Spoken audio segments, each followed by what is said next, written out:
Sa ordinansang ito ay papatawan ng halaga mula sa 1,000 hanggang 3,000 at hanggang 3 buwang pagkakakulong. Inaasahan po namin ang inyong kooperasyon para sa mas malusog at mas malinis na lungsod ng Baguio.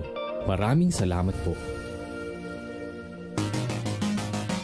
Cool 97.5 brings you programs that will spark your day and will give you a daily dose of positive music and messages. Gospel programs that brings you the pure Word of God, a new beginning, the beacons of Christ, ang ilaw ni Kristo, desperate for God, daloy buhay, Holy Ghost, and Word power. Jesus is our life. Ubog tibiyag, joy in the Holy Ghost, the awesome Word, the shout of the Christian. What does the Bible say? The gig, God is good, family, Christian fellowship, One Hope, Love Talk with Chuck and Liz, and NB30. Health, a program that gives you information about healthy lifestyle, kasangga at kalusugan. Public service, programs that brings you news and information. I Love Baguio, the voice of the Cordilleras. Cool Mornings with DJ Tommy, and Talakayan with Kuya Eddie Bona.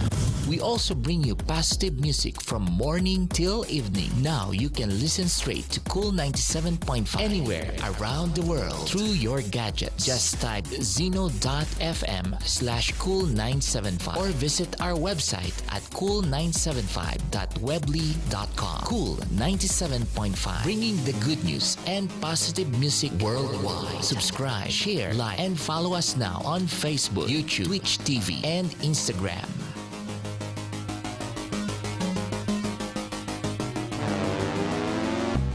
Cool 97.5. Cool 97.5. Sounds beyond cool.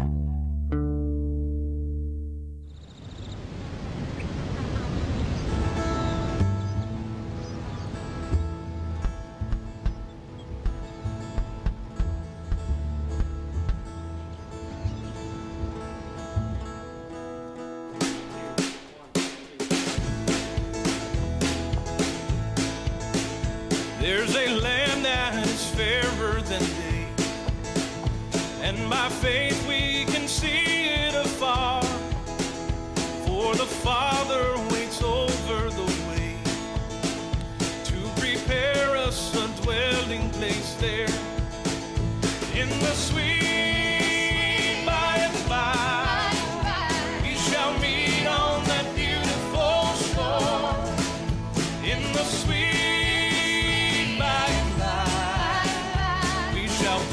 on that beautiful shore. We will sing on that beautiful shore the melodious song of the blessed, and our spirits will sorrow no more. Not a sigh for the blessings of rest in the sweet by and by. We shall meet on that in the sweet by and by. We shall meet on that beautiful shore.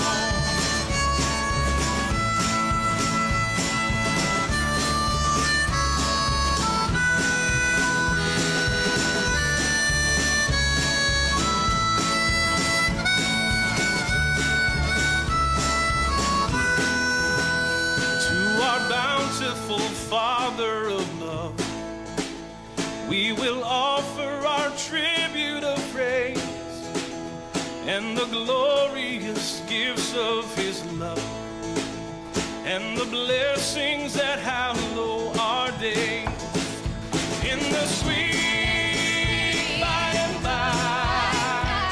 We shall meet on that beautiful shore in the sweet by and by.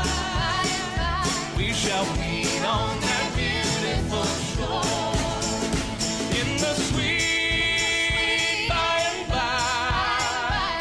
We shall meet on that beautiful shore in the sweet by and by. We shall meet on that beautiful shore.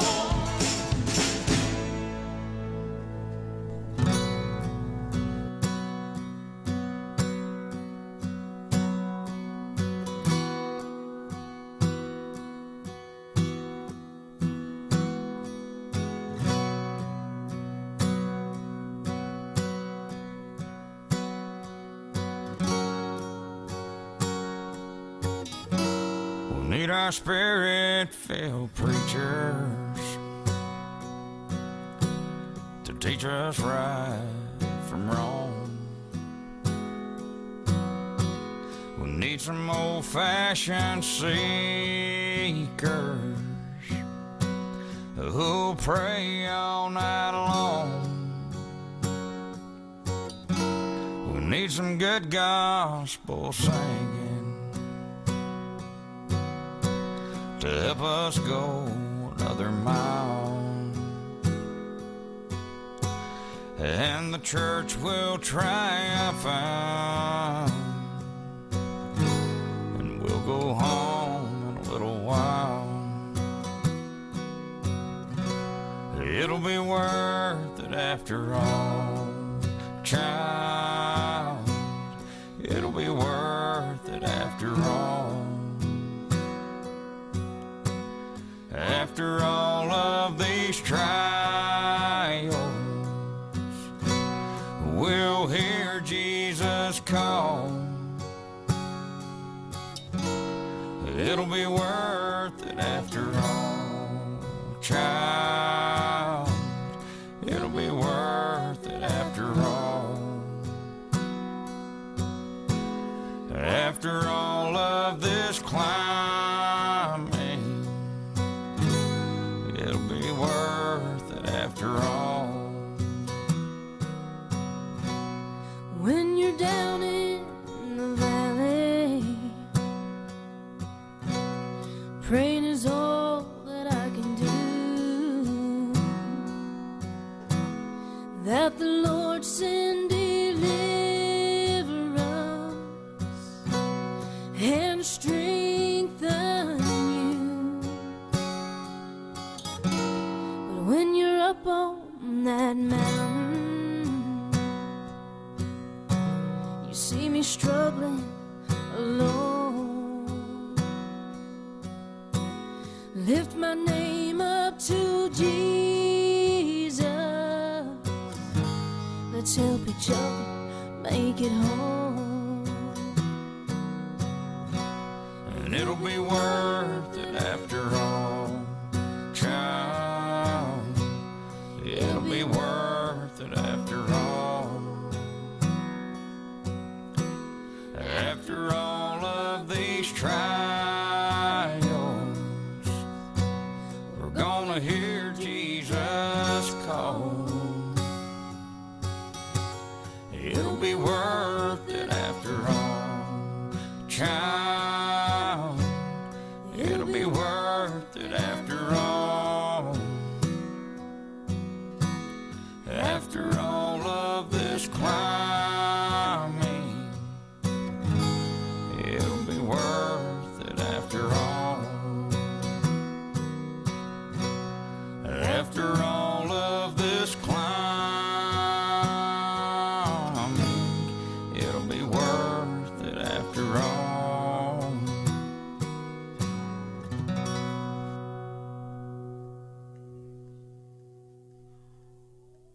Good morning. Good morning, Baguio City. Good morning. You are listening to 97.5 Cool.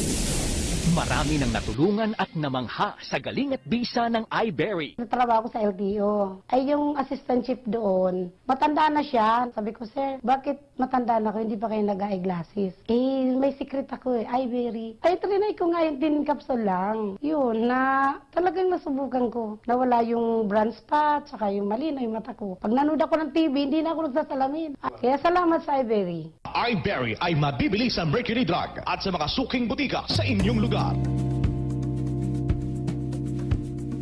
Good day to all our listeners out there. This is DJ Daff, and you're listening to Cool 97.5, the only Christian music authority in the city of Baguio. Alam niyo ba kung gaano kaimportante ang kidney sa ating katawan? Ito ang pansalin ng mga dumi at mga toxin sa ating dugo. Kung masira ang ating kidney at hindi makapagtakbo ng maayos, posibleng tayo magkasakit ng kung ano-ano mang karamdaman. Upang maiwasan ang sakit sa kidney, ang solusyon dyan ay ang Kidney Care. Ang Kidney Care ay isang produkto na galing sa USA at sangkap nito ang mga vitamins at minerales na nagpapalakas ng ating kidney. Ang Kidney Care ay makatulong sa madaloy na sirkulasyon at paglinis ng mga toxins sa ating katawan. Iwasan ang kidney stones, UTI, dialysis at kidney failure. Napakamahal po magpa-dialysis at magpa-opera ng kidney stones. Ugaliing mag-Kidney Care araw-araw. Karamihang karamdaman pag may kidney problem ay panghihina, kulang sa tulog, hirap sa pag-ihi, pamamaga sa kasukasuan, pagkahilo at hirap sa paghinga. Kung meron ka niyan, baka may karamdaman ka na sa kidney. That's why if you really care, always take care of your kidney with Kidney Care. Ang Kidney Care ay mabibili sa Mercury Drugstore, Watson's, South Star, Rose Pharmacy, and other leading drugstores nationwide. Meron rin tayong iBerry, which you have to try. Isa sa mga common na sakit ng mga senior citizens ngayon ay ang katarata. Pag meron kang katarata, ang paningin mo'y manlalabo. May puting layer na nakakover sa iyong mata, kaya lang mahal magpa-opera ng katarata. Ang iBerry ay mabisang gamot sa katarata at iba pang karamdaman sa panlalabo. Ang iBerry ay my bilberry at ito ay made from the USA. Epektibo din ang iBerry sa glaucoma, pterygium, astigmatism, pamumula, pagluluha, pangangate at masakit na mata dahil sa sobrang gamit sa cellphone at computer. Ang iBerry ay mabibili din sa Mercury Drugstore, St. Joseph, Watson's at mga suking butika. Again, this is DJ Dav and you are listening Cool 97.5, the only Christian music authority in the city of Baguio. At ngayon, narito ang ating #Kwentong Marcafe. Ikaw ang bida. Ang pangalan ko ay Edgar B. Portilla. Lahat ng kape, natikmang ko na. Yung edad kong ito ay marami na ako natikmang kape. Nakita ko yan sa butika, drugstore. Ngayon, unang-una, nagbili mo na akong konti. So, nung masubukan ko yung kape na 5-in-1 plus 1, yung mga nangingimig kong katawan, mga braso, tsaka medyo nawawala. Ang trabaho ko ay isa akong driver, tsaka siyempre nagkikater. Kailangan ko yan. Hindi ko pagpapatuloyan kung hindi ko nagustuhan yan. Ikaw, anong kwentong Marcafe mo? Broadcasting live from number 43, First Road, Quezon Hill proper, Baguio City. Cool 97.5, the only Christian hit radio station in the city, giving you the coolest sounds from morning till nighttime. It's Cool 97.5.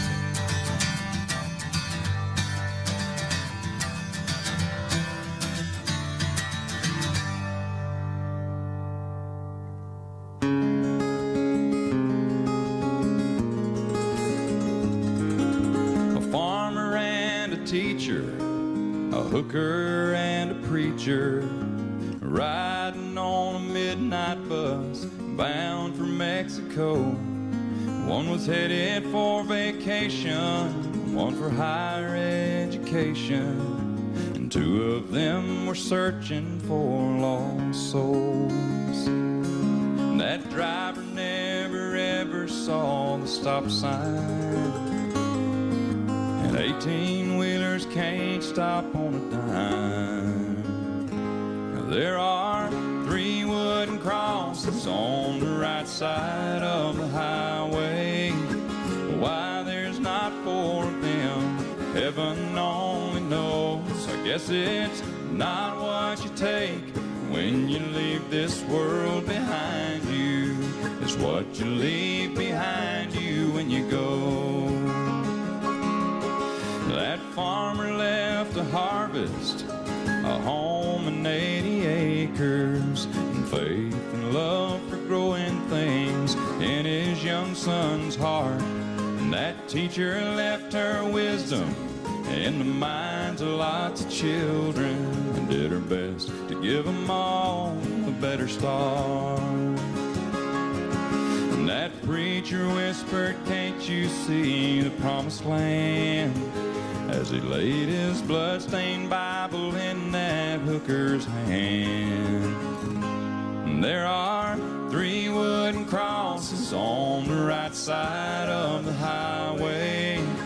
Why there's not 4 of them, heaven only knows.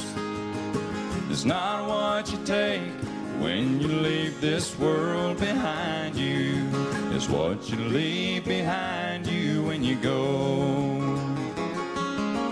That's the story that our preacher told last Sunday as he held that bloodstained Bible up for all of us to see. He said, bless the farmer and the teacher and the preacher who gave this Bible to my mama, who read it to me. There are 3 wooden crosses on the right side of the highway. Why there's not 4 of them, now I guess we know. It's not what you take when you leave this world behind you, it's what you leave behind you when you go. There are 3 wooden crosses on the right side of the highway.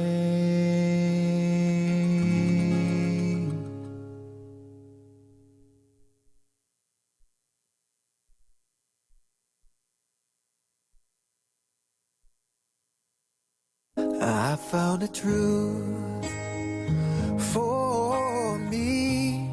I'm daring to dive right in and follow your lead.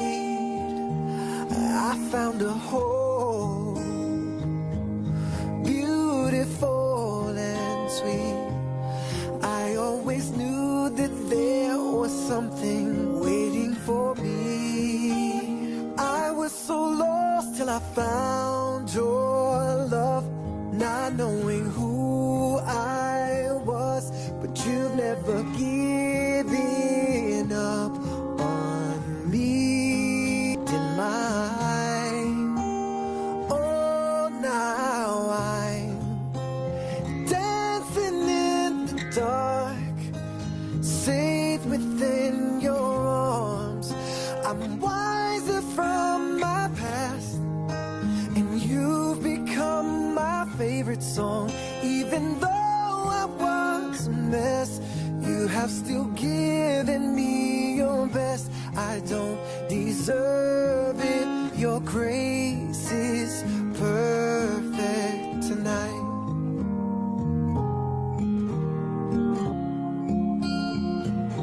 Well, I found a man.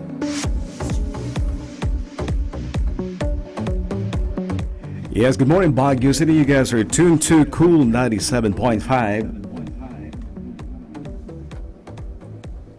The only Christian radio station here in Baguio City. My name is Mr. Junior Radio. We are welcoming to radio station one of the most talked about Hollywood actors. Ladies and gentlemen, what about a big hand for Corey Case? Hello, Corey. Good morning. Hey. Welcome to Baguio. Welcome to the Philippines. Thank you. You know, so many are watching right now. You know, they would like to see you. They would like you to greet them. Hello, kamusta? Do you speak Tagalog?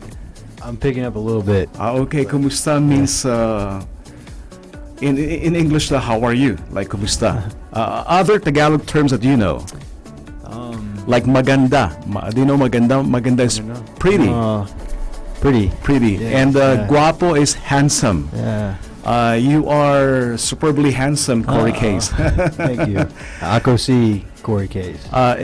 Yes, my name is Corey Case. Yeah. Good. I learned that yesterday. Okay, so how was your trip from America going to Baguio? From America? Mm-hmm. Oh, it was a long trip from America. Like how many hours? It was about 20 hours on a plane. 20 hours on the plane? Yeah. And how was it? Did you enjoy it? I did. And the moment you landed in Baguio, what about our temperature in Baguio? Not what I expected. I didn't expect it to be cool. Like this, people wear coats here. Okay, so we're going to talk about practically Corey Case, as well as we're going to go back to the past, like films that you were able to actually produce as an actor. A little description. You know, how did you get into acting? Who was Corey Case long time ago before camera actually was there, like trying to get all your movements, the way for a particular story for that matter?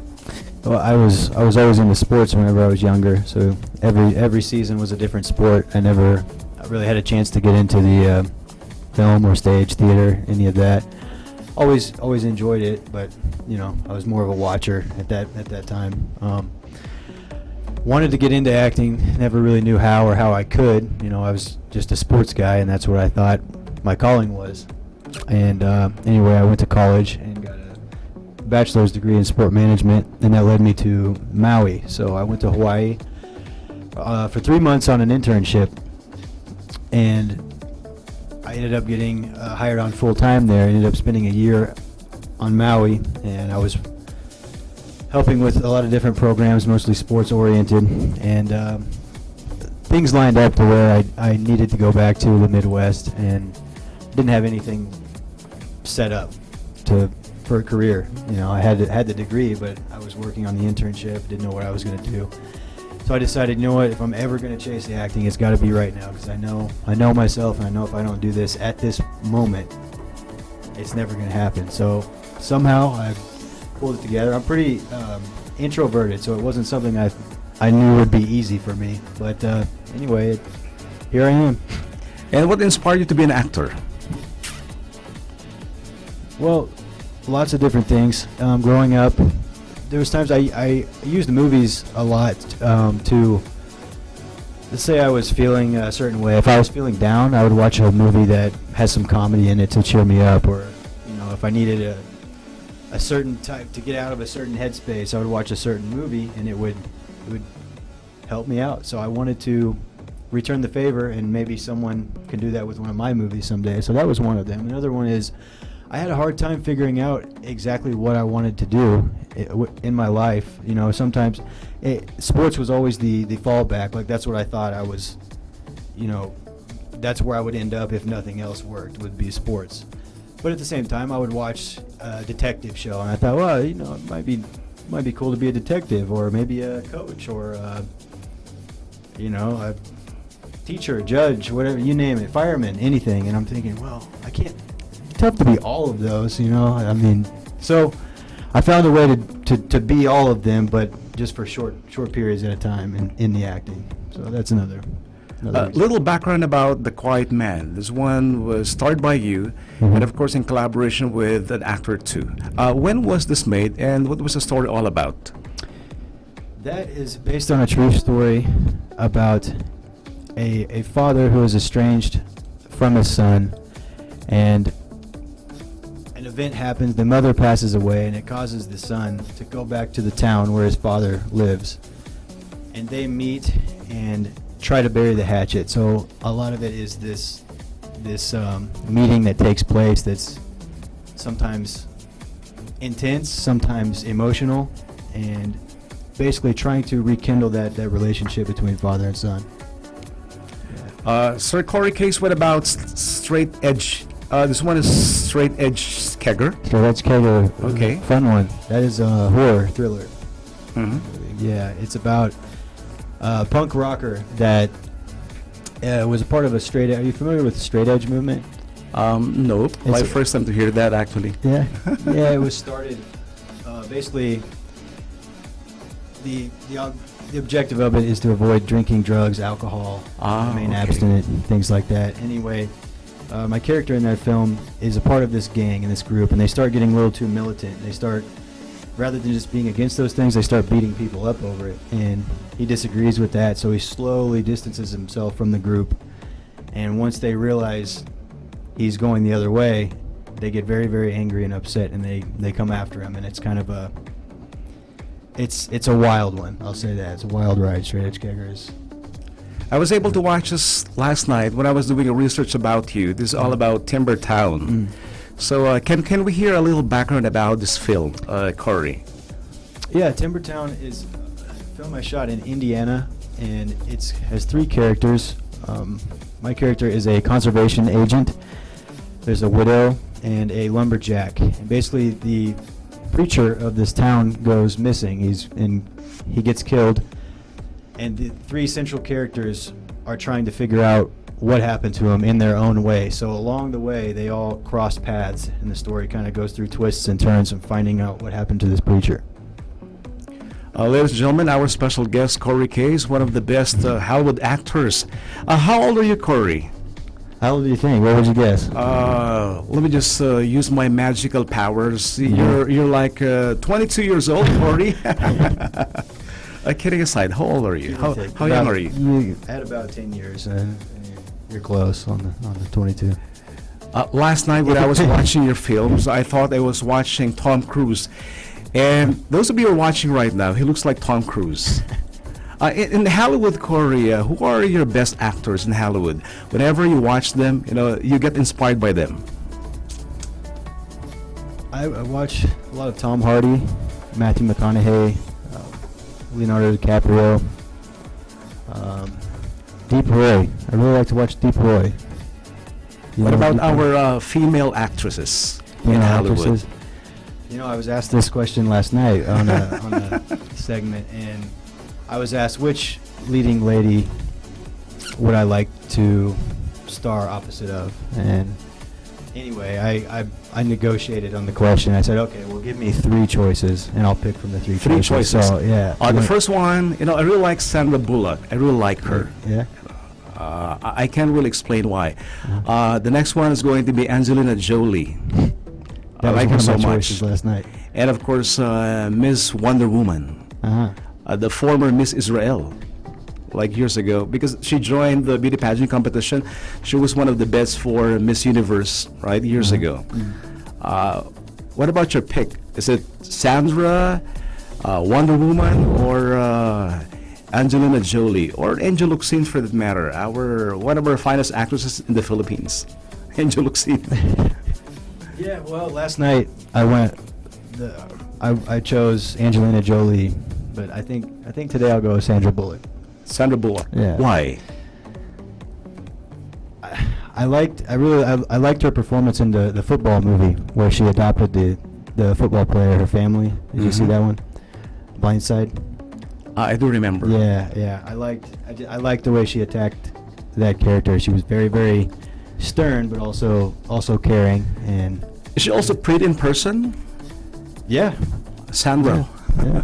Corey, so many are watching right now. Why? Because we are being watched on YouTube as well as on Facebook.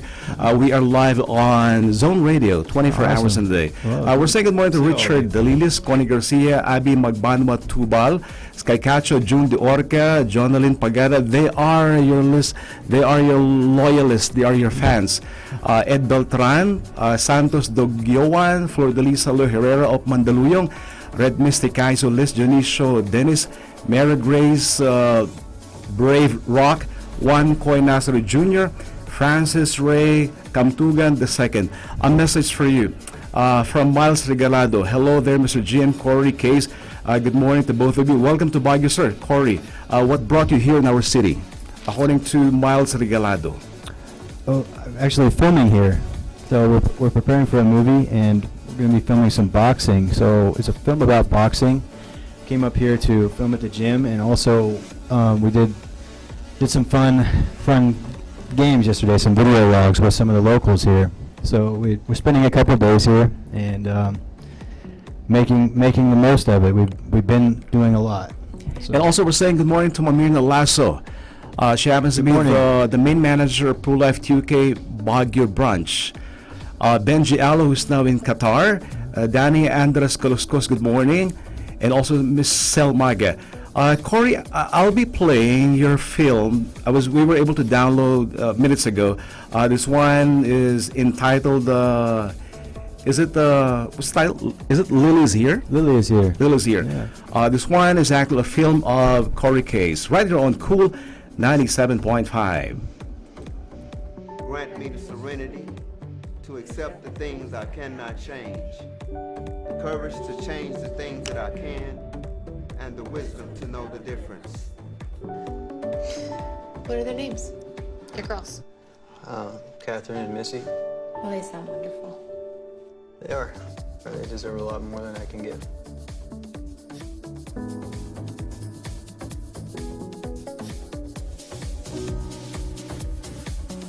Lily!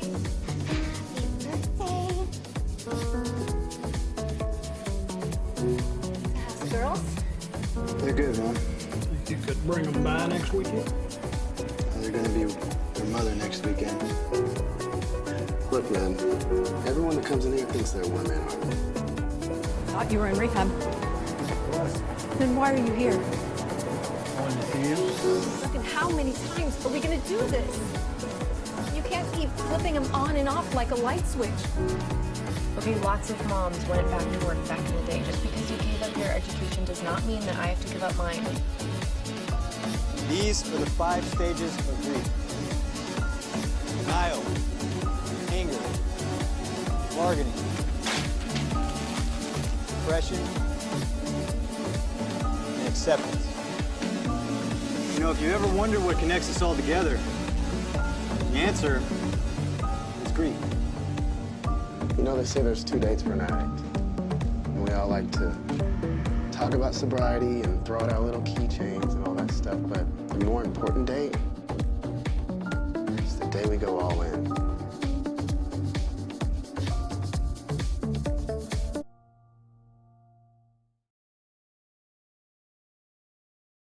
Lily's here. Now let's talk about the film. What is it all about?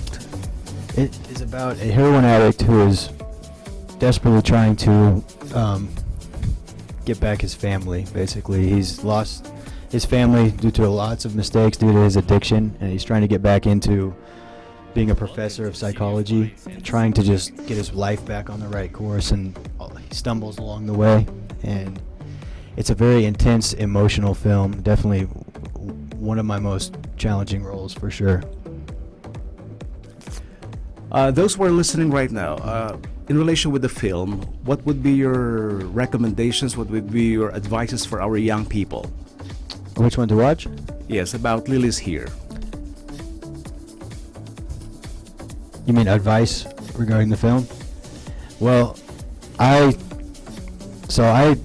went deep into the character to perform this. I studied, I researched, I became very, very familiar with heroin, and just acting out the scenes and experiencing the guilt and basically the effects of heroin without even actually doing it made me want to stay very, very far away from it for good. It is not something to be messed with, and preparing that character, I realized how easy it is to go down that path. I mean, it's as simple as you're playing a sport and you tear something, or you hurt your elbow, and all of a sudden you're taking pain medication, and then maybe you get hooked on that, and then the next thing you get taken off of it, so you're going to look for the next strongest thing, and the next strongest thing, and then the next thing you know, you're addicted to heroin. So I realized how quickly that can happen. It's very scary.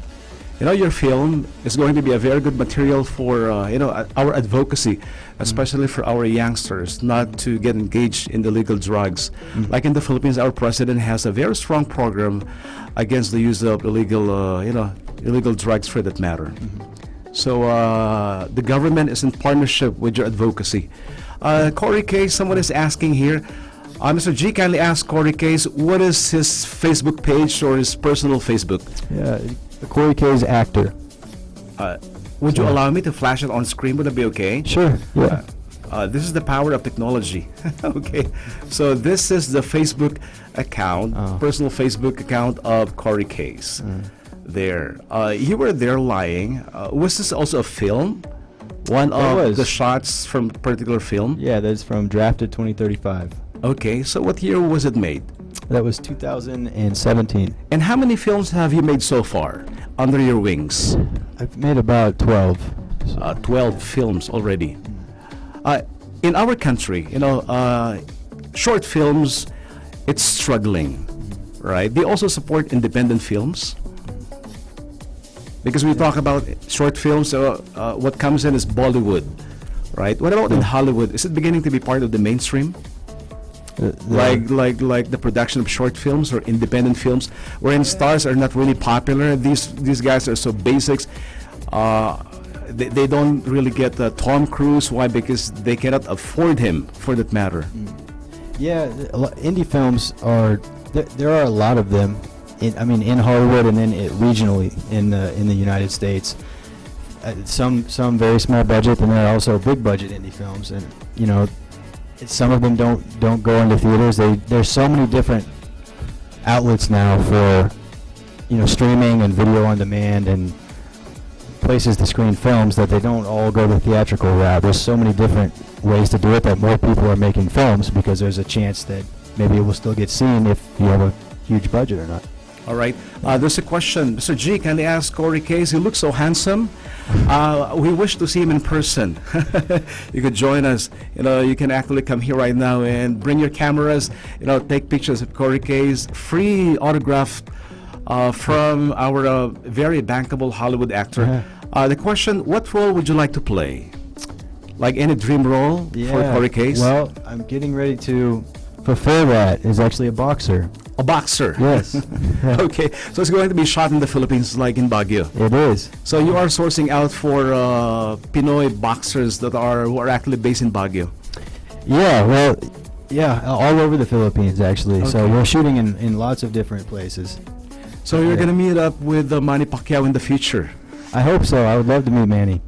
One more question: how do you usually prepare for whatever role is given to you? It's very, some would say I over-prepare, I guess. My process, basically, I'll take the script, and before I ever do anything with it, I'll read it maybe 10, 12 times. Mm-hmm. And when I'm so familiar with it, then I'll go through the script. I'll make little notes, little tick marks. Okay, who is this character? What is he doing? Where did he come from? Where is he going? And from there, I'll create bullet points, and then I'll go through and I'll create an in-depth backstory. And then I get to have my fun where I'm creative writing. So, for example, if in the script it says, well, this character's favorite color is green, and I go through the whole script and I can't figure out why his favorite color is green, I just make it up. So maybe he found a four-leaf clover on the ground when he was a young kid, and he picked it up and he framed it, kept it, gave it to his grandmother as a gift, and ever since then, green gives him good feelings, and that's why. So I just write all that down. I know who he is, and then when I'm on set, it's much easier to perform because it's all in my subconscious. So the emotions generally come, and I'm able to memorize the lines, once I figure out which scenes are being shot, and that's how it all works. Now I'm learning. Yeah. I hope I can also be, but I'd rather be your, example, to bring you food, to bring you water. Hey, Corey, it's about time to be on the camera. Yeah. We can bring you in. We're like part of the production team. Corey, we're saying good morning to Danny Andres Caluscos. Good morning. Juan Coinas Selmaga. Charmin Joy Rama de Guzman, the manager of Lemone Hotel at Country Club, listening right now. So Lemone Hotel, good morning. Dwoy Man G, Francis Ray Kamtogan II. Good morning. And of course, Jermil Faith Faust of Illinois is listening. I remember what I told you like minutes ago. They are based actually. Is it in Chicago? Is Illinois in Chicago? Yes. Yes. I'm Missouri, where I'm from, borders Illinois. So all right, probably neighbors. My daughter is there actually. Ladies and gentlemen, this is the program. Isangguni mo kay Vice Mayor Attorney Lowan. Isangguni means consult. This is the show of our Vice Mayor here in Baguio City. He might be coming. I don't know when, because he's now in Luacan, attending to a very personal appointment. Anyway, I was told to take care of the show today, and he's extending his regards to you.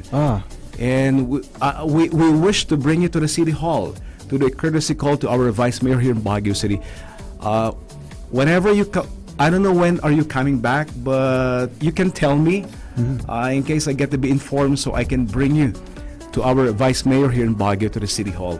Absolutely. Yes, I would love to do that. In case it would be okay. Yeah. And of course, Corey, this one is looking for Andrew. Right? Would you remember this film? Yeah, that was my first film. Your first film? Yeah. And at what age were you then? Like, well, in the film, I'm about 22 years old. 22 years old? Oh, yeah. You're not aging. You're getting younger, Corey. 22. So this was your first baptism.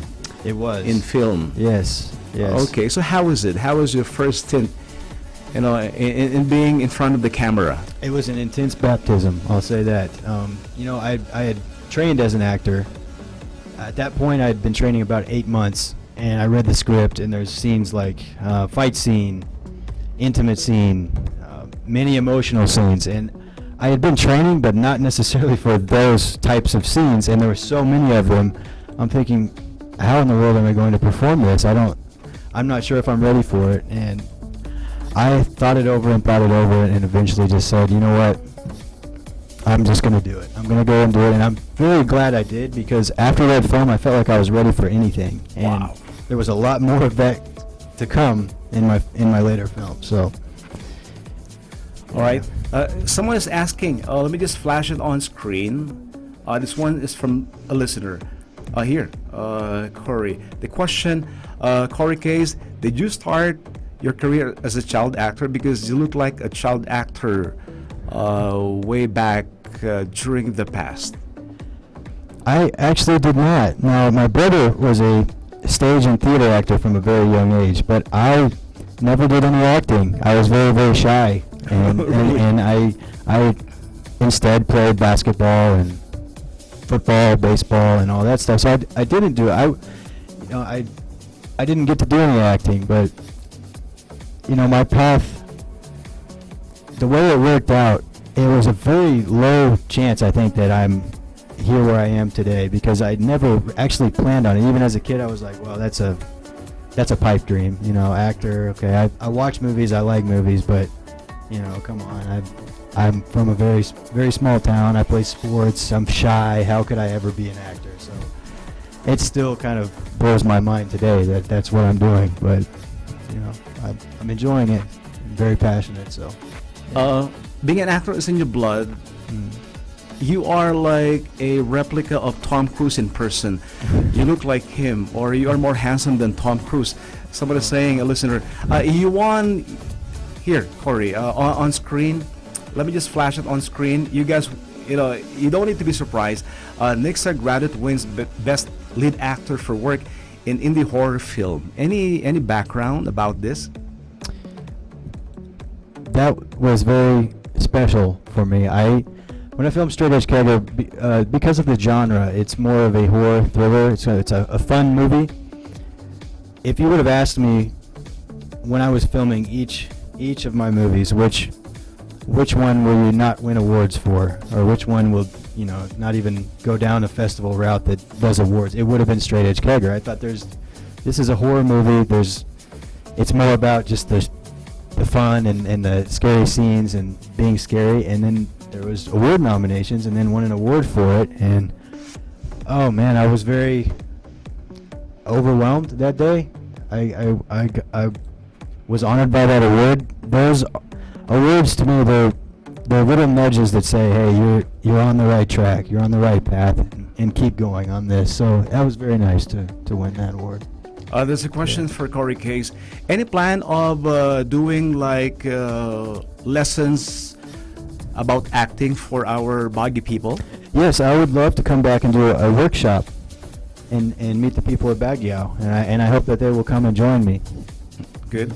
You were featured being one of the nominees, being one of the best actors. I don't know when did it happen, but on screen you really look like Tom Cruise.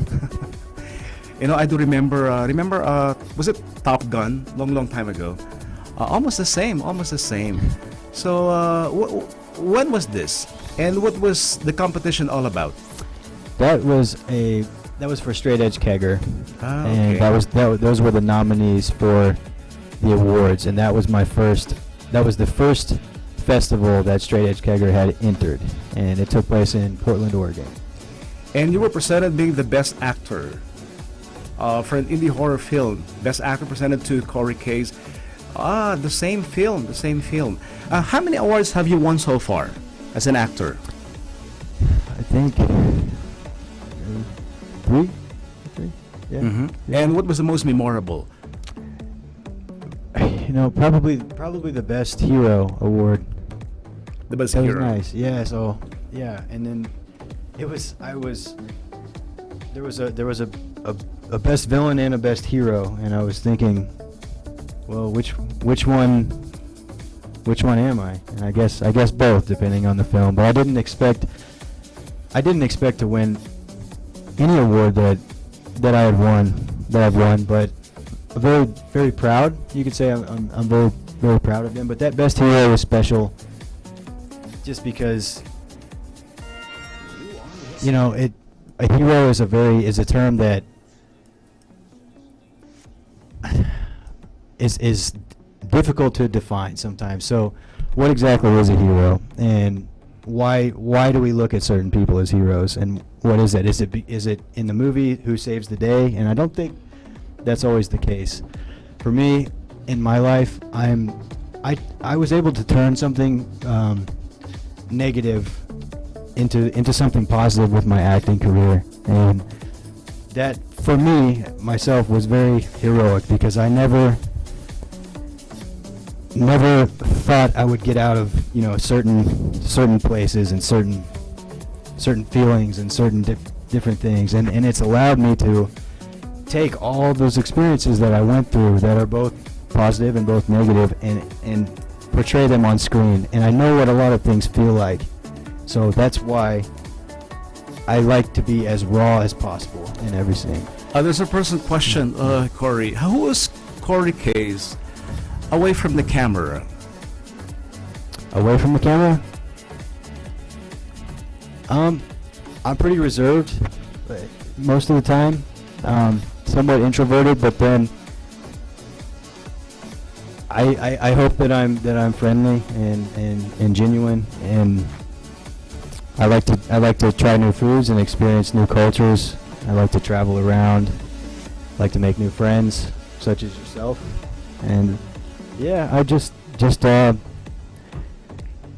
I guess try to enjoy life at all times. Yeah. All right. Someone is asking a question.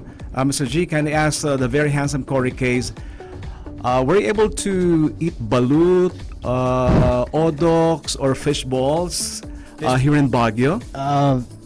I've had fish balls, not yet here in Baguio, but it's interesting you bring up the balut, because in the film that I'm preparing to shoot, it is in the script that my character tries balut. So how was it? The first time you tasted balut, what was your initial reaction? Well, that's the thing, is I'm waiting until the camera is rolling to actually try it for the first time. So you saw fluid there, it's kind of hairy. Yeah. And you saw the yellowish part, right? Yes. So was it challenging? Well, I'm still waiting to actually eat it on screen so that I get that true reaction to what I think of it. I've been told, everyone says I will like it, so I'm trusting their judgment, and I've only seen it. I've seen the word balut for sale, but I haven't picked it up and examined it or anything like that. So it's just going to be here we go. The camera's rolling. It's down. What do I think of it? There we go, Mr. Corey Case. We're so happy. Really an honor to be in partnership with Corey Case alongside with your production team. Thank you so much for bringing him to the radio station. It is our pride that we have Corey Case live right here on Cool 97.5. A message from Mary Ann Bensal. Great good morning, Sir G. Welcome to the summer capital of the Philippines. Mr. Corey Case, people are saying welcome to Baguio City. Thank you. I'm happy to be here.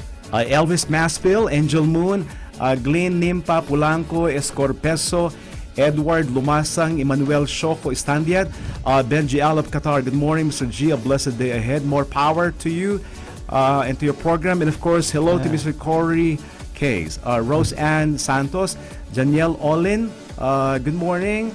Who else? Somebody saying, napakagwapo mo, Corey Case. In English, you are so handsome. It's very nice of you.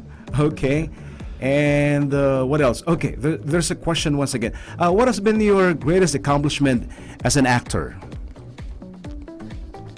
Well, it started in the very beginning. When I first started acting and pursuing it, I didn't really know what I was doing. And I was saying earlier, I spent a year in Hawaii before I started acting. So I think I had a selfie that I took in Hawaii in a resume that had 0 credits, no acting experience. And I was sending it off and hoping that I would get a chance to audition for films. And I did that about 84 times and never got a response. So when that opportunity finally came to audition, it meant a lot to me. And I remember I was thinking about this audition for many, many days before and after I actually did it. And that was the first time I experienced tears of joy in my life, was when I got that first role, because I thought I was chasing something that was impossible. Corey, can we do a little acting right now. It's going to be live on Facebook, on YouTube, on Twitch. We're being listened to on Ustream, and also on Zone Radio. Your most memorable line, I don't know really the situation, but can we do some emotional affiliations today? Like, I don't know really. Any situation will do.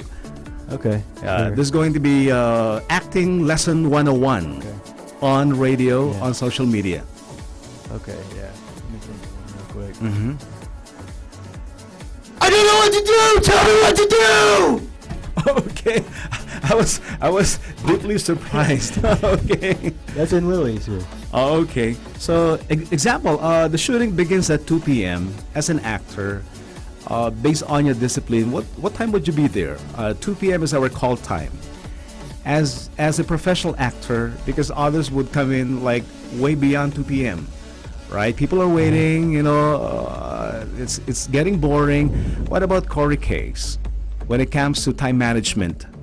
At least 3 minutes or 30 minutes early. 30 minutes. Yeah, 15 minutes is pushing it, but well, it also depends on makeup. So sometimes there's more elaborate makeup that we'll do. Like if there's some kind of there's blood involved or something like that. You know, there might be you might need to get there a little bit early.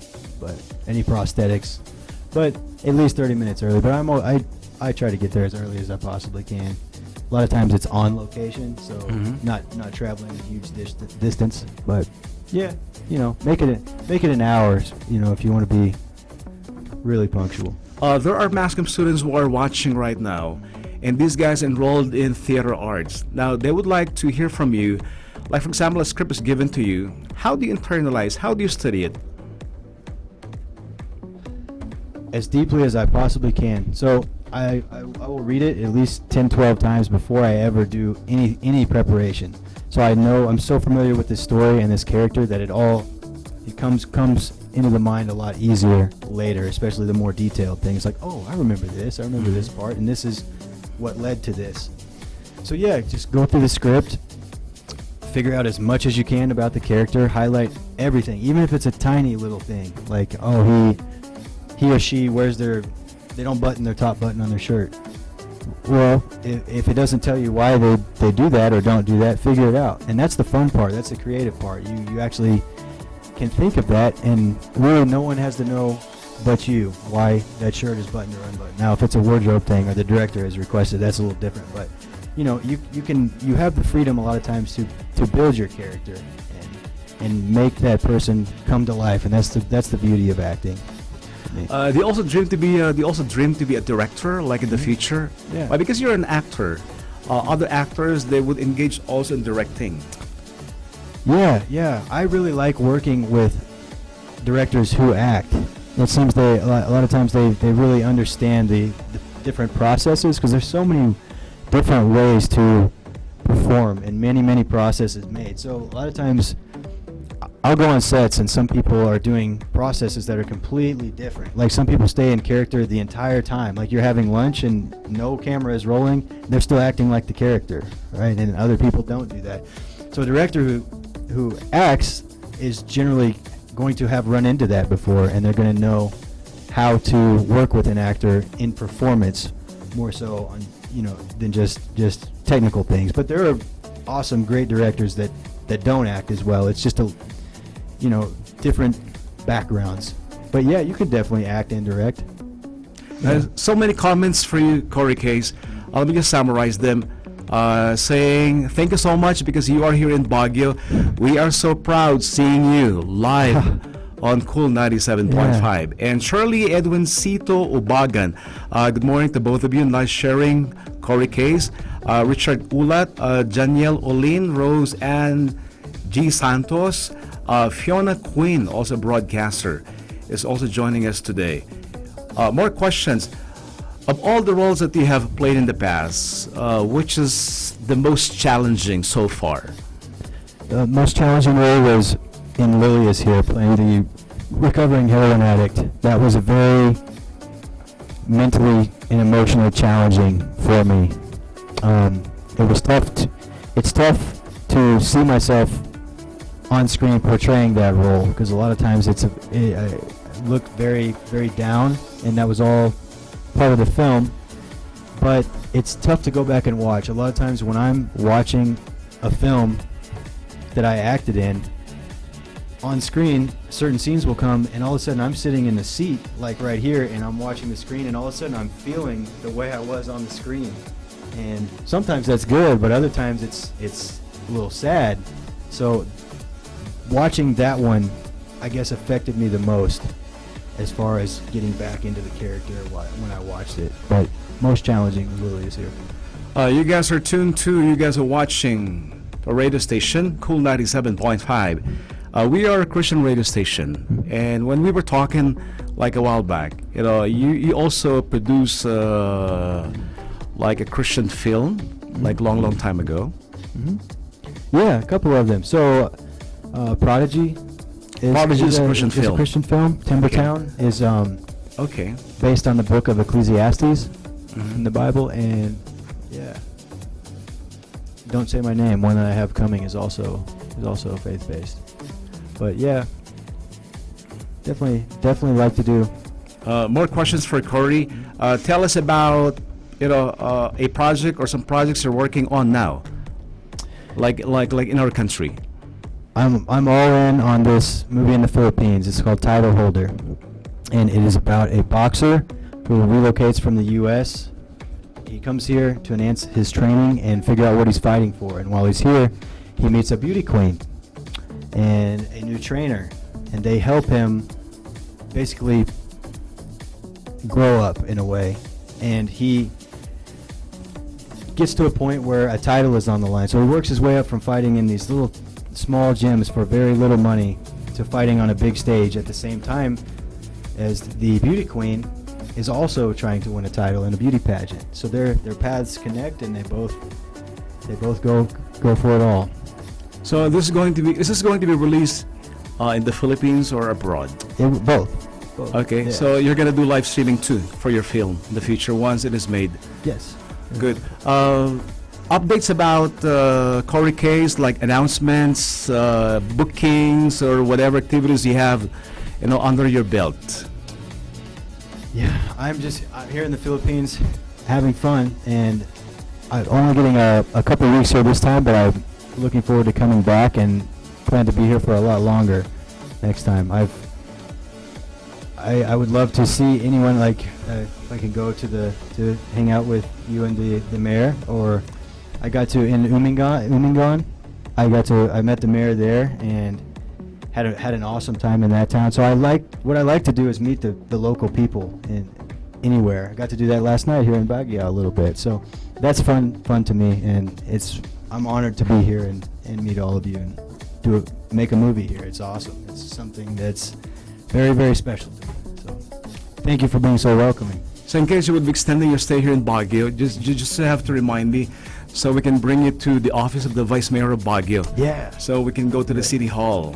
Absolutely. Right? Yes. Let's do it. Thank you so much, Mr. Corey Case. And of course, can we say thank you so much to recognize the presence of the people around you? These are members of your production team. Yes. Thank you so much for the support that they have been showering for Corey Case. Would you like to mention them one by one? Of course. Yeah. They could come say hi if they want. Sir, can we see you behind Corey Case for documentation purposes? Would it be okay? Like to say thank you. Good. These are these are members of your staff. Yeah, these are my friends. And iyo, and sir. And tapos sir, we'll be asking sir pala para on behalf of Corey Case. Yan sir, para pasalamatan po natin ang ating mga nanonood po. Yan. Our manager. Hi everyone, my name is Danny Aguilar. I'm from Dallas, Texas. I'm actually the producer for Title Holder, and Corey and I collaborated with this story, and we're so fortunate to have here, and thank you so much for welcoming him. We will be here for another week, and looking forward to come back in the summer. We were going to film the movie actually, and like Corey said, he will be portraying the character of an American boxer who travels to the Philippines, and then he unexpectedly falls in love with a beauty queen. So next week we will be in Manila. We will be casting some of the characters, and we're excited to come back, and hopefully you guys will support us. Yes. Yes. And sir, we are going soon to the office of our vice mayor. Oh, what? Yes, we're gonna bring Cory Case to meet Attorney Faustino Olowan, the vice mayor here in Baguio City. At syempre, Iyo, kumusta naman ang shooting kasama si Cory Case? Ayan. Okay ba? He's so nice. Very nice person, no? Not only very likable. You know, the first time I got to talk to him, wow, you know, he was so down to earth. Very Filipino. Yeah, you're an American, but you are like a Baguio citizen. Why? Because of your, you know, not to mention your physical looks. You're handsome. You know, it always reminds me of Tom Cruise. I always think of Tom Cruise whenever I see you. But on top of skills, you know, talents, it's all about Cory Case as a person. So on behalf of the show, isang gunin mo kay Vice Mayor Attorney Olowan. And of course, Jed Gallardo. Jed, asan si Jed? Jed, join us, Jed. Ayan, Jed, can you join us? And Iyo.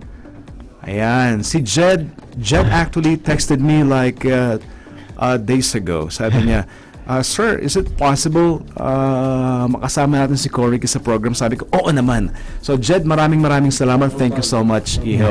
And Iyo, do you have a message gagawin ng grupo nyo para sa Baguio, Iyo? Okay, so basically, abangan niyo po yung mga gagawin po natin. They will be filming here in the Philippines.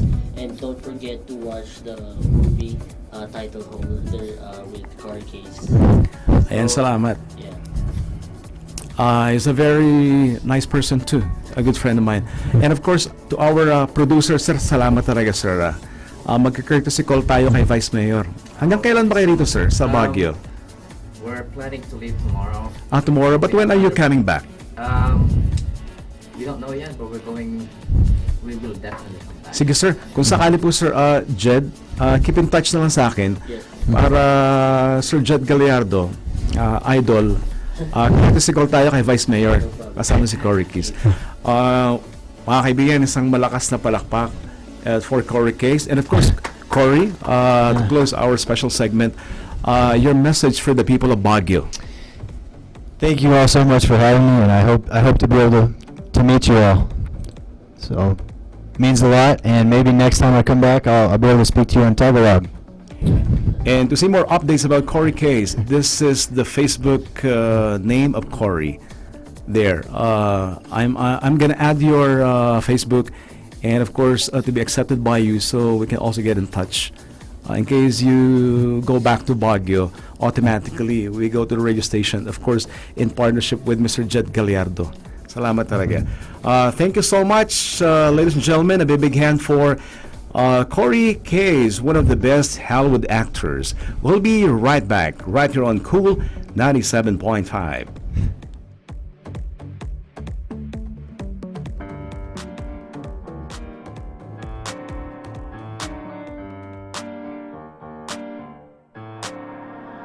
Hosanna, Hosanna. All of my heart is crying, Hosanna, Hosanna.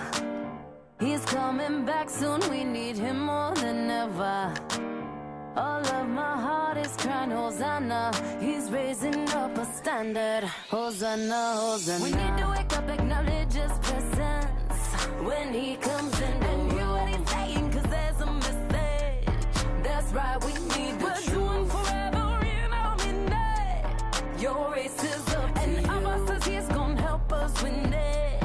He got me feeling like, ooh, I knew it when I met him. He's loved me since forever. Got me feeling like, ooh, so I just gotta tell him I love him so. Hosanna, na, na, na. Hosanna, Hosanna. All of my heart is crying, Hosanna, Hosanna. He's coming back soon, we need him more than ever. All of my heart is crying, Hosanna. He's raising up a standard, Hosanna, Hosanna. Please come back, back, back, back, Hosanna. Hosanna. Please come back, back, back, back.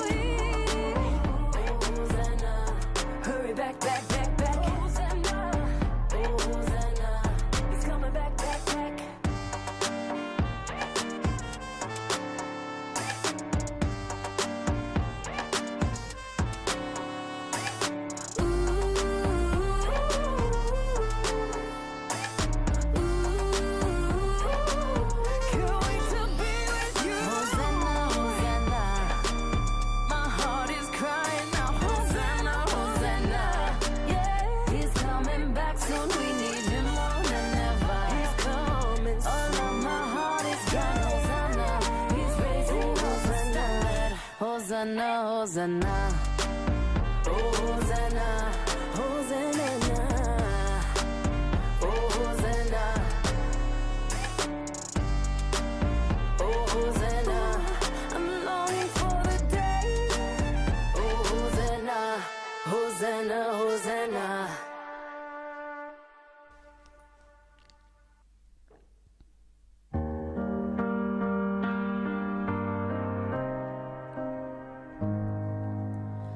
So many dreams and fantasy, all that my heart was longing for. I felt it steal a breath from me, to see them washed up on the shore. You didn't give me everything I wanted, 'cause you knew what I needed more. This is my something better. You brought it all together, like finding buried treasure through closing doors and countless tears. You saw me standing here. This is my new horizon, the song after the silence. Thank God for stormy weather, the boats that never made it home. This is my something better.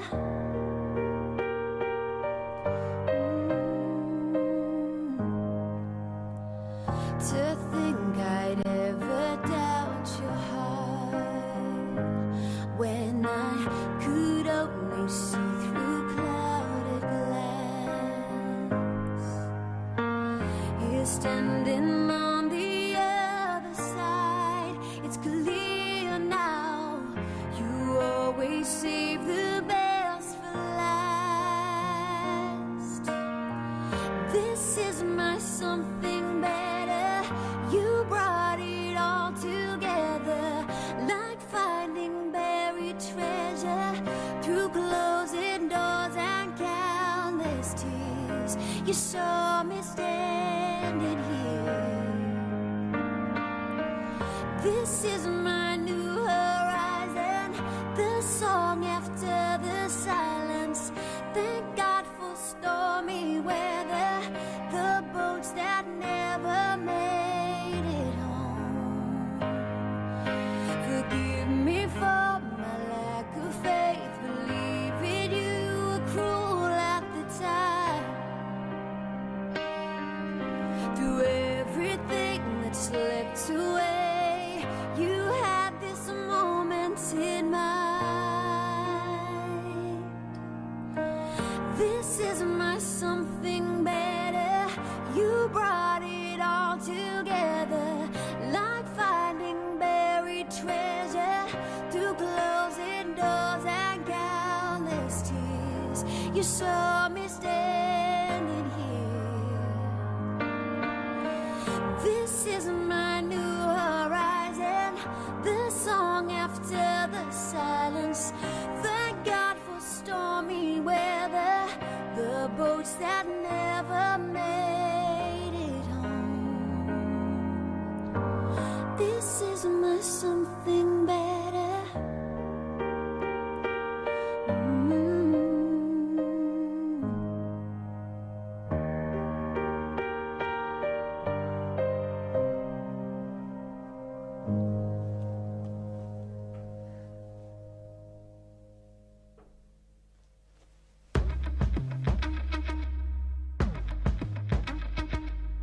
I know I tend to overcomplicate it. I talk in circles. I've never been one to come out and say it.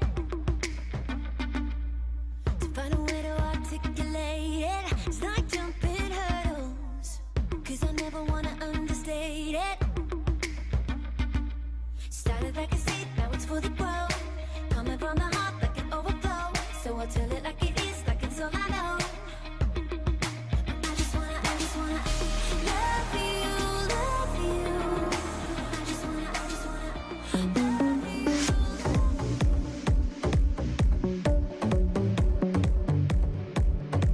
Good morning mga kaibigan. Oras po natin ay 2 minutes before 10 in the morning sa Cool 97.5, the only Christian radio station here in Baguio City. Wini-welcome po natin sa ating radio station. Siyempre, ang aking principal sa SPED mga kaibigan. Pag-usapan natin ng Baguio City SPED Center. Kasama po ang ating buting principal ng SPED, Sir Nino M. Tibangay ng SPED. Hello sir, good morning po sir. Good morning po sir. Yeah. Kumusta na po kayo po, sir? Laging okay, sir. Alam niyo po si Sir Principal Nino Tibangay. Pag minsan na bakante ako, pupunta ako sa opisina ng sir, dinistorbo ko siya. Ang dami kong tinatanong talaga, nagkukonsulta mismo ako. Di ba? Pasensya na kayo, sir, no? Yung mga times na nandun ako sa opisina mismo. Mga kaibigan, pag-usapan po natin ang Baguio City SPED Center. Yan. First and foremost po, sir, pakibati po, sir, ang ating mga teachers at mga estudyante po sa SPED Center po, sir. Magandang umaga, sir, at sa mga estudyante at teachers ng Baguio City SPED Center at sa lahat ng mga nakikinig dito sa station nito, sir. Maraming salamat po, sir. Ito po yung SPED Center, mga kaibigan. Yan ang school na proud talaga ako. Ayan, di ba? Maraming salamat. At sir, marami po nagpapatanong po dito. Unang question po dito, sir. Ano-ano daw po ang mga educational programs na meron po sa Baguio City SPED Center? Okay, sir. Ang mga programs natin, meron tayong program for the gifted students. Sa program po, sa gifted, kinakailangan pong dadaan sila sa screening. Meron po yung program natin for children with autism. Yes, sir. Program for children with intellectual disability. Program for children with hearing impairment. And then yung bago po, sir, pangatlong taon ngayon, sir, yung program for visual impairment, sir. Ang galing, sir. No? So, sir, we are expanding po sa SPED po ngayon. Yes, sir. Maganda. Sir, merong building na ginagawa po sa bandang likod ng SPED. Para po sa inyo, sir? Sir, para sa karagdagan na classroom natin, sir, kasi actually, kulang yung classroom natin sa SPED Center. Actually, yung building na ginagawa, yan ay galing sa Special Education Fund ng City of Baguio. Hindi galing ng central office ng DepEd. So, Baguio nang galing po sa rin pondo nun? Yes, sir. Ang nagsimula nun nung si Attorney Laban, ang OIC superintendent ng Baguio. Po. Nakiusap yata sa councilors in one of their meetings or budget hearing na mag-appropriate sila ng budget for additional building at SPED Center. Na-approve naman. So, yan yung dahilan kung bakit meron tayong kasalukuyang ginagawang building ngayon. Mabuhay po. Baguio pala. Akala ko, kasi commonly, sir, yung mga pondo magagaling sa centralized kasi, sir, no? Yes, sir. Pero ito kakaiba. Sir, yes, paano nangyari yun? Anong behind the scenes po, sir? Anong mga requests? Gano'ng katindi ang inyong pinagdaanan? Actually, parang madali na hindi naman kami naghirap na nag-request kasi nung alam ni Attorney Laban kasi yung situation noon doon, sir. So, since siya yung OIC SDS during that time. Yes, sir. So, siya yung nag-request in behalf of the school principal sa mga counselors natin, sir. Mabuhay po kayo, Attorney Laban. Pinaglaban niyo po ang ating mahal na naman siya. center. Saan na po siya, sir? Siya yung HR sa city, sa city natin, sir. Attorney Laban, idol po namin kayo. Mga kaibigan, ating po pinag-usapan ang Baguio City SPED Center. Ang ating principal po, Sir Nino M. Tibangay. Sa programang Isang Gunin Mo kay Vice Mayor Attorney Olowan. Sir, dami nakikinig. Binabati po natin good morning.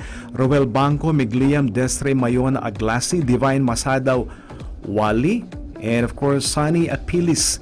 Maraming salamat. Richard Ulat, salamat sa inyong pakikinig sa ating radio program na Isang Gunin Mo kay Vice Mayor Attorney Olowan. Meron lang pong appointment na inaatinan po ngayon. Ito, sir, nakuha actually yung question po kanina, dito ko nalaman din, ito ba yung website mismo, sir, ng SPED Center? Yan, sa DepEd po pala to, no? Yes, sir. SPED Center, DepEd, yung Children with Learning Disabilities and the Basic Education with Learning Disabilities. Ito pala yun. Sir, may nagpapatanong po dito, isang question po dito, meron daw po tinatawag sa, kunyari, sa enrollment daw po, sino-sino ang pwedeng mag-enroll or mag-aral sa SPED Center? Pasensya na po, late tuner kasi ako pero gusto kong itanong po ito. Yan. Yung mga pwedeng mag-enroll doon, in relation to the program, yung mga batang na-diagnose na with autism. Yes, sir. Or yung mga batang na-diagnose na may intellectual disability, or yung mga blind, at saka yung mga children with hearing impairment. Yun yung mga pwedeng mag-enroll sa SPED Center. Yung isa, yung panghuli yung sa gifted, pero kinakailangan sila daanan yung screening, sir. May screening po, sir, no? Yes, sir. Sa gifted, kasi they have to have a certain IQ. Yes, sir. I think it's 150 or more. Yun yung mga mag-enroll sa gifted program, sir. And isang comment dito, maraming salamat, Principal Nino Tibangay. Now, we are being educated. Ito pala yun. Mabuhay po ang SPED Center. Siyempre naman. Sir, meron pong nakalagay online. I was able to capture this. Is it implemented really po sa lahat ng in all public and private schools in CAR? No read, no pass daw po. Department Order 45 series of 2002. For grade 2 student to be promoted to grade 3, he or she should be able to read in Filipino. For grades 3 and up, both English and Filipino. Yes, sir. So, I think the no read, no pass policy, I think it's not absolute. That would depend on the situation of the child. Ayun. So, if the child has special needs, then maybe that is an exemption to the rule. May evaluation po, sir, no? Yes, sir. May nagpapatanong dito, Mr. But of course, if they are in the regular, then of course, the policy has to be implemented or has to be observed. Yes, sir. Ay nga pala, sir, in connection.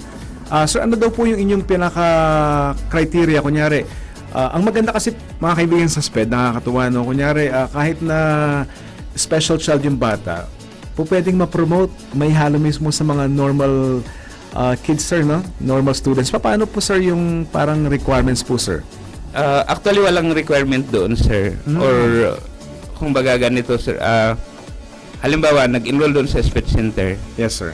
And then, based on the observation of the teachers handling them, if they could recommend it to be mainstream in the regular, then we will mainstream din in the regular. So, that would depend on the evaluation of the teacher. So, may evaluation pa rin po? Yes, sir. Magagaling po sa teacher po, sir, no? Sa teacher yun, based on, kasi yung mga teacher, alam naman nila kung yung bata pwedeng ma-mainstream sa regular or manatili sa special sequence sa SPED Center. Ganda. Yes. Sir, may isang listener dito. Mr. G, good morning po ako kay Principal Nino. Yan, ang tanong ko lang po, enroll ko yung aking anak sa SPED. Ano daw po yung tinatawag na bago enrollment, yung requirement na evaluation na galing sa labas ata, sir? Kunyari, meron ata sa BGH o sa anumang doktor. Anong klaseng evaluation daw po to, sir? Yung kung may assessment yung bata, yung diagnosis ng mga professionals, kung based on the diagnosis, sinasabi doon ay yung bata ay may autism. Yan yung mga requirement na kinakailangan namin sa SPED Center. Para alam namin kung anong program ilalagay yung bata. Maganda. Sir, meron daw kayo bang mga suggestions? Ano daw po yung mga center sa Baguio, maliban sa BGH po, no, na pwedeng puntahan ng ating mga parents po, sir? Meron din yung sinasabi nilang sunflower doon sa may malapit doon din doon sa BGH, may sunflower doon na center. Yes, sir. Na pwede rin na mag-evaluate. And I think may mga ibang mga bagong lumalabas ngayon na mga institution or firm na pwedeng mag-evaluate din sa mga gustong magpa-assist. Kasi ganito, sir, kung minsan kasi yung mga magulang pumupunta sa office, sabi nila, sir, gusto kong enroll yung anak ko dito kasi napapansin ko parang may pangangailangan siya. Ayo po. Yun yung mga tinatanong nila. So, bago namin i-accept dyan sa speed center, nire-recommend muna namin doon sa regular yung bata, sa regular class or sa So yan palang process po, sir. So so hindi ma-deprive yung bata sa kanyang pag-aaral, hindi maantala because yung parent i-enroll sa regular school. Now, habang hinintay nila or maghanap ng mag-assist doon sa bata, and after the assessment, lumabas doon na yung bata ay with autism or with intellectual disability. Yun yung mga requirement na hinahanap namin para kunin namin sa speed center, sir. Maganda, sir. Binabati pala natin si Architect Gel Sugano. Siya po ang presidente po ng GMS Technology. Alam niyo ba, sir, meron na po sila na napag-graduate po, sir, na PWD. Nabigyan po ng scholarship ng GMS Technology sa panguna po ni Architect Gel Sugano. Matindi, sir. Guess ko po nakaraan, sir, I saw mismo yung bata, sir. At yung bata, sir, nakapag-aral po sa GMS Technology. At hindi lang yan, sir, computer ang pinag-aaralan ng bata. Sa mga Grabe. Sa mga may mga batang pangangailangan kasi. Lalong-lalo na yung children with autism. Yes, sir. May mga area yun na masyado silang magaling, sir. Yung mga may isang bata doon na pagbigyan mo ng Play-Doh, tapos bigyan mo ng model na sasakyan, pwede nang kopyahin. Very detalyado yung kanyang gagawin. Kahit na yung maliit na gulong ng part ng sasakyan, makopya niya. Magaling ang bata. Yan mga talagang may extreme na kagalingan yung mga ibang bata natin, lalong-lalo na yung mga children with autism, sir. So ang ganda nito, sir, no? Yung mga partners natin katulad ng GMS Technology na nag-a-accept po at nagbibigay pa po ng scholarship po para sa ating mga PWD. Maraming salamat. At syempre, nandyan po mga kaibigan, kasama po natin ang SPED Center. I-flash ko lang po sa screen. Ito po yung mga nakaraang mga kaganapan po sa SPED Center. Ito nakakatuwa. Naka-attend ako actually ng Christmas party noon years ago. Nandun kami kasama yung anak ko. Yan, tuwan-tuwa man ako. Why? May pagkain yung mga bata, naka-Jollibee pa. Akala ko dati, sponsored yung pagkain na Jollibee. Yung pala, mismong yung pondong yun, ang galing mismo sa SPED Center, sir. Not exactly pondo ng SPED Center. Pero actually, yan ay price ng mga bata rin. Nung sila ay nakipaglaro sa ginanap na activity ng, I think, DSWD in partnership with PIDAW. Yes, sir. So, may mga palaro sila, iba't ibang laro. Nag-champion yung SPED Center, siyempre yung mga bata. So, nagkaroon sila ng prize. Now, para sa kanila naman, although yan ay prize ng school, pero ang mga naglaro doon ay mga bata. So, sabi namin, bili na lang ng pagkain ng mga bata para mag-Christmas sila, tapos mag-banding yung mga children with special needs na mga naka-enroll sa different programs ng SPED Center. So, yun po yun, sir. Maganda. Sir, isang katanungan po rito. Ilan na po yung population ng estudyante natin sa SPED Center ngayon, sir? Sir, medyo tumataas, sir.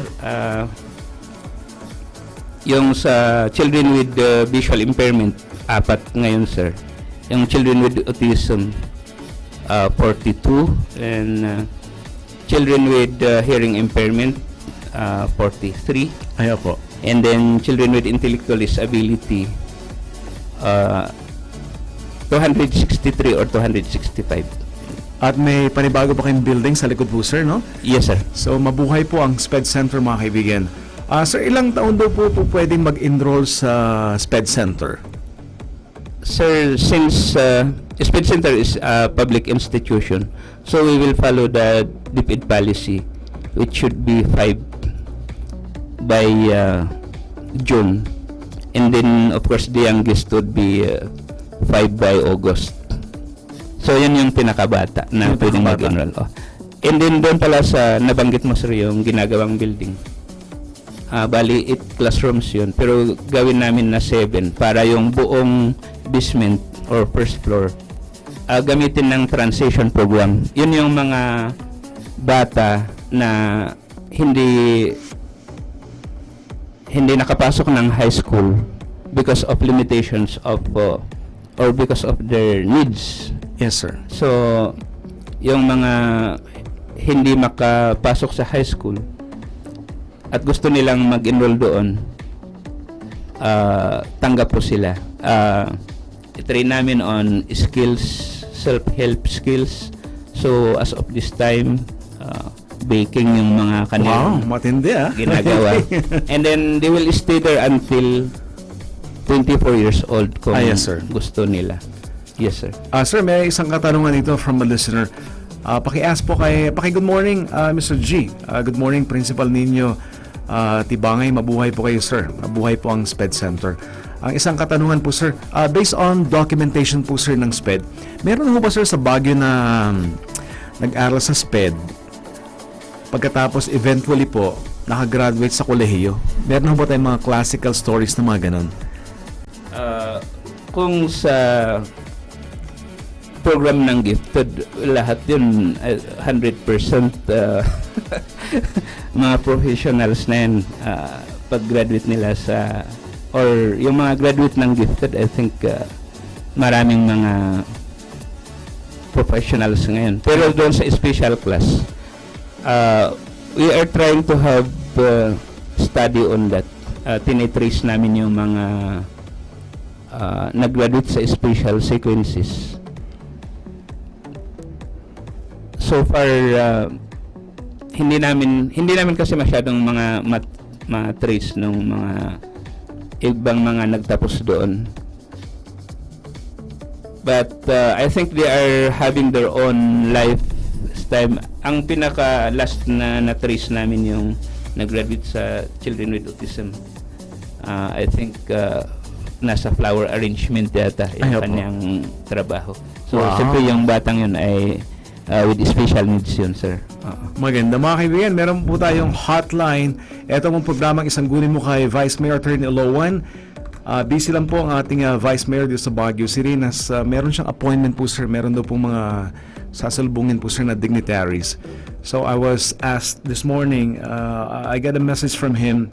Sabi niya, ikaw munang bahala sa program natin, sabi niya. At paki-regards kay Principal Nino, paki-regards na rin po paki-regards na rin po kay Ma'am Audrey Corse at yung guest po natin kanina si Corey Case, ang ating pong Hollywood actor. The Vice Mayor is extending good morning po sa inyo po, sir. Thank you, sir. Actually, nung induction ng Parents Teacher Association officers, siya yung inducting officer. Si Vice Mayor po? Yes, sir. Yung pala yung nabanggit niya po nakaraan, nag-induct daw po siya sa inyong sa ating eskwelahan. Yes, sir. Yes, sir. Why ating eskwelahan? Kasi diyan nag-aaral yung anak ko, mga kaibigan eh. Diyan talaga nag-aaral. Sir, isang katanungan. Ano pag sinabi natin na gifted children, ano pong ibig natin sabihin po, sir? Yun yung sinabi ko na dadaan sa screening. Ay, opo. Kasi may IQ na dapat nilang ma-comply. So, kung yung IQ nila ay 150 o mas mataas, then nasa gifted program sila. So, mas advanced yung kanilang mga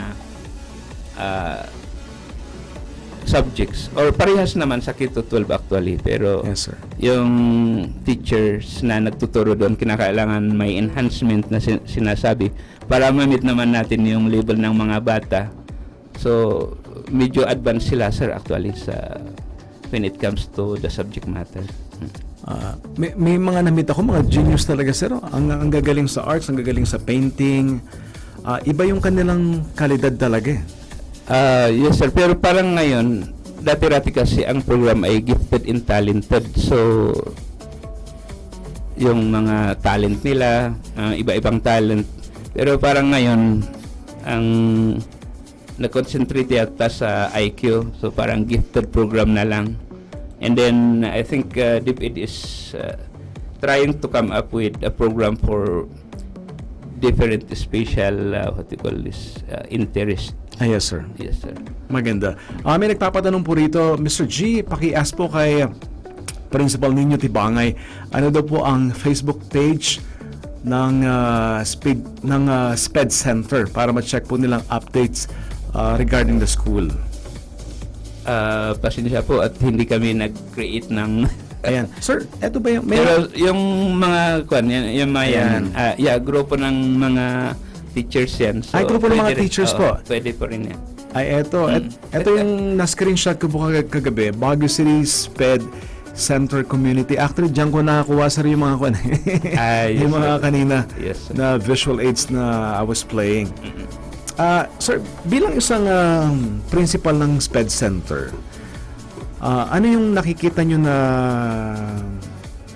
kumbaga mas kailangan pang kumbaga i-address na mga areas sa Baguio City para po sa ating mga PWD, persons with special abilities, kasama mga special children, na para sa kanila talaga, sir? So, sa SPED Center lang po or sa kunya sa pangkalahatan po para sa Baguio? On the part of education, I think the teachers in the different schools should embrace inclusive education. Yun yung medyo nakikita ko na kinakailangan natin ngayon. On our part as educators, dapat embrace nila yung inclusive education na tinatawag para kung may mga mag-enroll sa mga schools na children with special needs, hindi yung laging ay punta ka sa SPED kasi parang meron kang pangangailangan. Yun yung mga siguro misconception po siya, mga misnomer, no? Anyway, hindi naman nagkukulang yung DepEd Baguio. They keep on orienting the teachers with regards to inclusive education.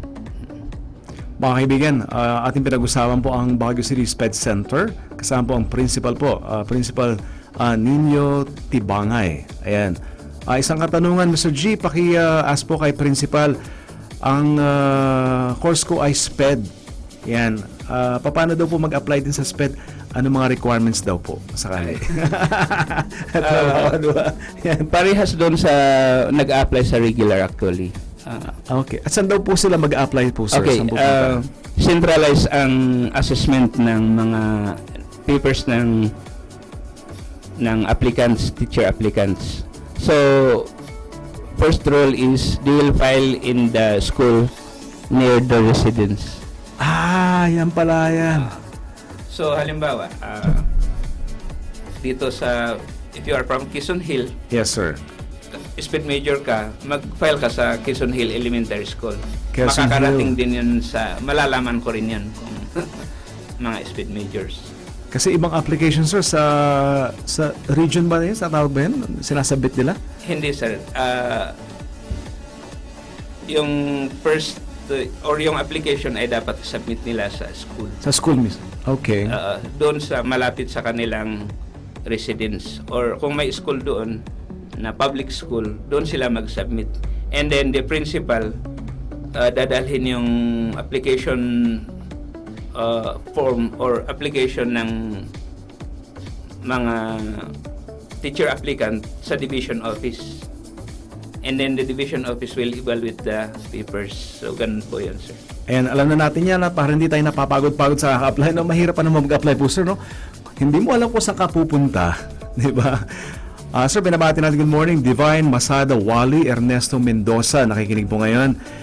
Benjamin Cabaya, maraming salamat po ngayon. Ang dami nakikinig po.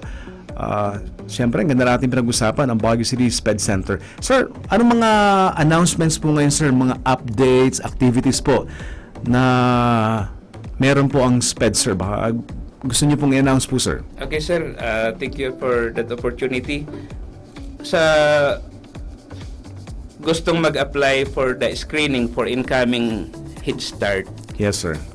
Yung incoming grade 1 for the gifted program.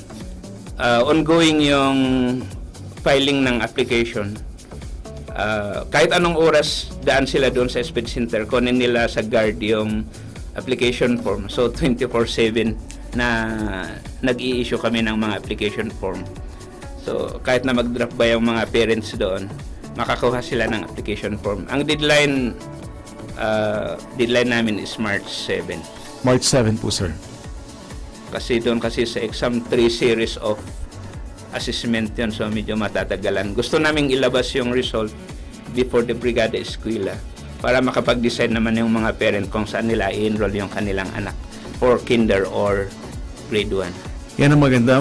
More questions ang katanungan, Mr. G. Good morning po, si Principal Nino Tibangay. Ang aking question po, ano daw po ang requirements na dadalhin ko sa enrollment, ngayong darating na enrollment para sa aking anak na gusto ko talagang enroll sa SPED? Dalawa lang naman yun, sir. Birth certificate at saka yung kung birth certificate lang sa kinder. Yes, sir. Para tingnan natin na talagang mag-5 siya by June or July or August. Yan lang yan. Pag sa grade 1 naman, at least yung report card niya or yung assessment doon sa kinder. Yes, sir. At saka yung birth certificate. So, ayun. Wala namang masyadong mahirap actually sa mga requirement natin. So, yan ay hindi requirement ng SPED, yan ay requirement ng Department of Education. Ayan pala. Sir, may photo din ba na dadalhin at anong size daw po, sir? Is it 1x1 or 2x2? Ano yun, sa mag-i-exam ba or yung sa mag-enroll lang na? Ay, mag-enroll po, sir. Noon kasi, sir, kinakailangan magdala sila ng picture kasi yun yung gagamitin sa ID nila. Ayo po. Ngayon naman, 'di ba, school na yung bahala sa kuha ng mag-picture sa mga bata para sa ID nila. So kahit na wala silang dalhin na ID picture, wala nang problema doon, sir. Ayun. So ating mga parents para hindi na gumastos, no? Yes, sir. Ng panibago. Maraming salamat. Mga kaibigan, ang ating radio program ay inyo rin mapapanood po sa official Facebook page ng ating Vice Mayor. Isang guni mo kay Vice Mayor Attorney Olowan. Yan po. Lahat po ng mga radio episodes po nangyari po sa kanyang radio program. Nandyan po siya. Lahat. Maraming salamat. Sir, may nagpapatanong, kailan daw po mag-i-end ng pasukan ng SPED po, sir? Kailan daw po bakasyon ang tinatanong nila, no? Kailan daw po yung bakasyon daw po, sir? Okay, base sa calendar ng DepEd, I think it's April 3. Yes, sir. Yung recognition at mga moving up, yan ay magsisimula ng March 30, 31, and then April 1, 2, and 3. Ayan, mga kaibigan. Sir, kasama rin ba kayo sa Panagbenga? Magpipresent din mo ba kayo, sir? Huwag muna sa ngayon. Last year, actually, nag-participate kami sa landscaping competition. Ayo po. Tayo actually yung champion sa small category actually. But this time, dahil sa ongoing na construction, hindi muna. Next year, we will participate.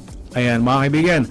Principal Nino M. Tibangay. Sir Nino M. Tibangay para po sa pag-usapan natin ng Baguio City SPED Center. Sir, as we end our radio program, ang next na guest pala natin, sir, si Madam Audrey Corse. Corse ho ba? Tama ho ba? Yan, siya po ang Secretary General ng Inabuyog.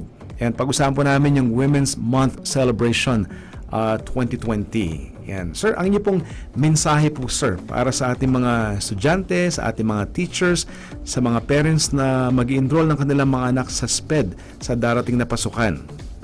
Okay, so sa mga parents na gustong enroll yung mga anak nila sa SPED Center dahil sa may special na pangangailangan, dalhin lang yung assessment form, saka yung birth certificate at card kung meron man. Sa mga gustong mag-apply sa gifted program for Head Start or incoming grade 1, ongoing na po yung application until March 6. So, I think yung mga iba tingnan na lang nila doon sa posters namin, sir. Ayan mga kaibigan, yan po ang aking eskwelahan. Ang SPED Center. Pwede po kayong bumisita. At napaka-friendly po na ating security guard po dyan. Maraming salamat. At syempre, mabuhay po ang ating principal po ng SPED, Sir Principal Nino M. Tibangay. Sir, on behalf of the program with the Vice Mayor, maraming salamat po, sir. Thank you, sir, for the opportunity. Thank you. Ayan, actually, sir, dream ko talaga to, sir, na maimbitahan po ang SPED po, sir, sa ating radio program. So, sir, God bless po, sir. At bibisita po ulit ako sa inyong opisina. No problem, sir. Thank you, sir. Thank you. Mga kaibigan, tabayanan po si Ma'am Audrey Corse sa Cool 97.5. Welcome to Baguio Central University, BCU. From its humble beginnings as a vocational school, founded on December 5, 1945 to what it is today, after the grant of its university status on August 15, 1977, BCU has produced graduates who have landed in high positions in private and government service, top-notchers in licensure examinations and board examination performance over and above the national passing rate. BCU, located in its 3 campuses, the main Bonifacio campus, the Magsaysay campus, and the Padre Burgos campus. BCU offering affordable education and scholarship grants to the financially challenged but deserving students like the eagle in its sail.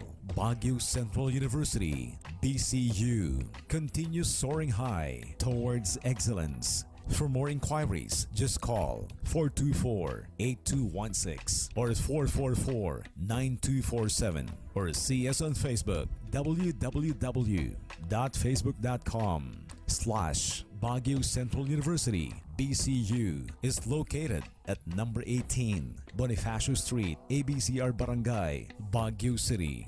BCU.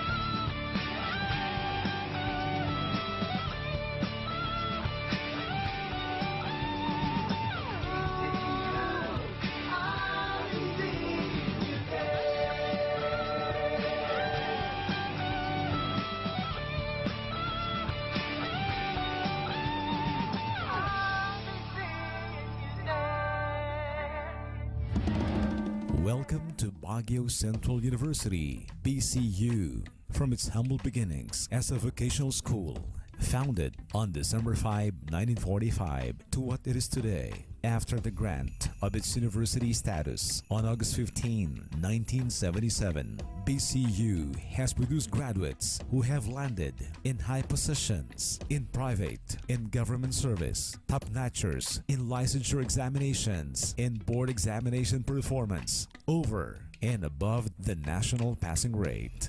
BCU, located in its 3 campuses, the main Bonifacio campus, the Magsaysay campus, and the Padre Burgos campus. BCU offering affordable education and scholarship grants to the financially challenged but deserving students like the eagle in its sail.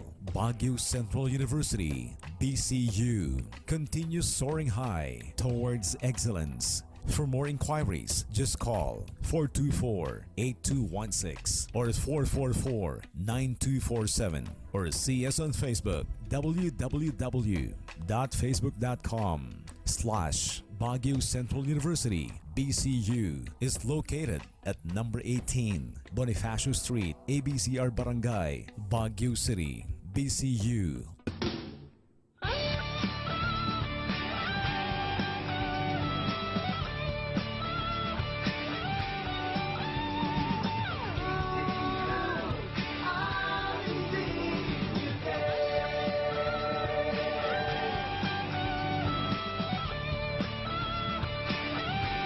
magastos magpatayo ng bahay. Kaya dapat reliable at matibay ang investment mo. Manigurado. City Point Construct Group. Kasama mo sa katuparan sa pangarap mong bahay. Architect Ruel M. Sugano. Umaasikaso mula set of drawings for building permit, construction design, and building residential and commercial. Nagre-renovate din, remodeling at repair. City Point Construct Group.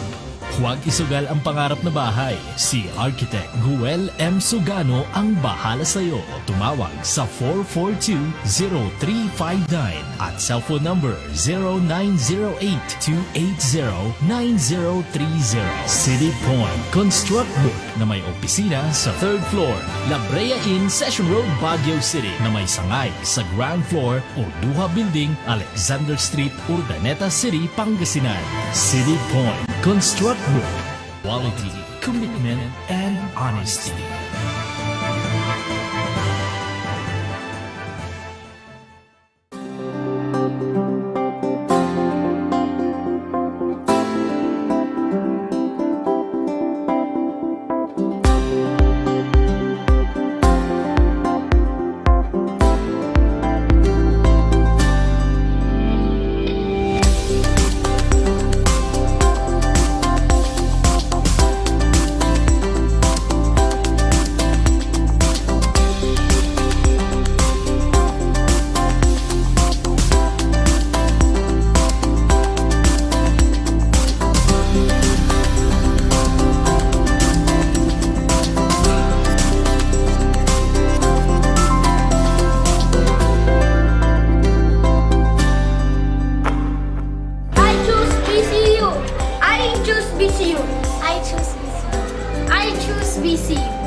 solusyon dyan ay ang Kidney Care. Ang Kidney Care ay isang produkto na galing sa USA at sangkap nito ang mga vitamins at minerales na nagpapalakas ng ating kidney. Ang Kidney Care ay makatulong sa madaloy na sirkulasyon at paglinis ng mga toxins sa ating katawan. Iwasan ang kidney stones, UTI, dialysis at kidney failure. Napakamahal po magpa-dialysis at magpa-opera ng kidney stones. Ugaliing mag-Kidney Care araw-araw. Karamihang karamdaman pag may kidney problem ay panghihina, kulang sa tulog, hirap sa pag-ihi, pamamaga sa kasukasuan, pagkahilo at hirap sa paghinga. Kung meron ka niyan, baka may karamdaman ka na sa kidney. That's why if you really care, always take care of your kidney with Kidney Care. Ang Kidney Care ay mabibili sa Mercury Drugstore, Watson's, South Star, Rose Pharmacy, and other leading drugstores nationwide. Meron rin tayong iBerry, which you have to try. Isa sa mga common na sakit ng mga senior citizens ngayon ay ang katarata. Pag meron kang katarata, ang paningin mo'y manlalabo. May puting layer na nakakover sa iyong mata, kaya lang mahal magpa-opera ng katarata. Ang iBerry ay mabisang gamot sa katarata at iba pang karamdaman sa panlalabo. Ang iBerry ay my bilberry at ito ay made from the USA. Epektibo din ang iBerry sa glaucoma, pterygium, astigmatism, pamumula, pagluluha, pangangate at masakit na mata dahil sa sobrang gamit sa cellphone at computer. Ang iBerry ay mabibili din sa Mercury Drugstore, St. Joseph, Watson's at mga suking butika. Again, this is DJ Dav and you are listening Cool 97.5, the only Christian music authority in the city of Baguio.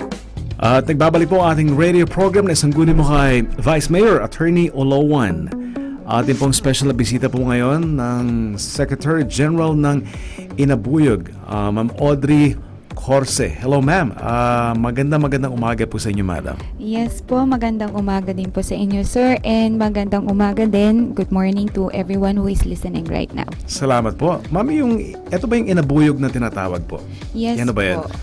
Ang Inabuyog po ay isang alliance ng iba't ibang women's organizations all over the Cordillera.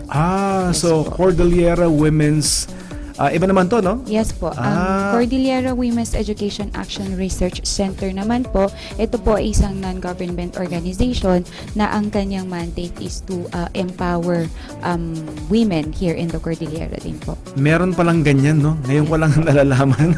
Yes po. Maraming salamat po. Sa mga hindi nakakaalam, especially sa mga kalalakihan, March ay National Women's Month. Ayan. Ano po yung tinatawag na Women's Month celebration, madam? Ayun, yung Women's Month po, ito po yung, kung dito po kasi sa Pilipinas, noong 1988, no? Noong 1988 kasi, dyan sinimulan ng government natin na i-recognize yung role ng women doon sa nation building. Kaya mula 1988, nagkaroon ng mga iba't ibang legislations to promote and to uphold women's rights and welfare. So, noong April 10, 1990 po, na ipasa po yung Republic Act 6949 na nagde-declare na March 8 of every year is National Women's Day. March 8 ho siya? Yes po. Okay. National Women's Day po yung March 8. Yan pala yan. So, anong araw po yung March 8 po na yan, madam? March 8 po is a Sunday. Sunday? This year, opo, it's a Sana Sunday. naging Monday na lang, no? O Friday, Para no? holiday. Walang pasok. Okay, walang pasok. Pag ganun ba, automatically holiday din, madam? I think ang March 8 po ay special holiday, so may pasok pa rin. May pasok pa rin siya? Pasok pa rin. If I'm not mistaken, no? Eto, madam, For the past years. meron tayong play na video po para, eto, may mga questions po dito. Mga kaibigan, ating pong special visitor, Audrey Corse, Inabuyog Secretary General. We're going to be talking about the Women's Month celebration here in Baguio City for 2020 sa Cool 97.5.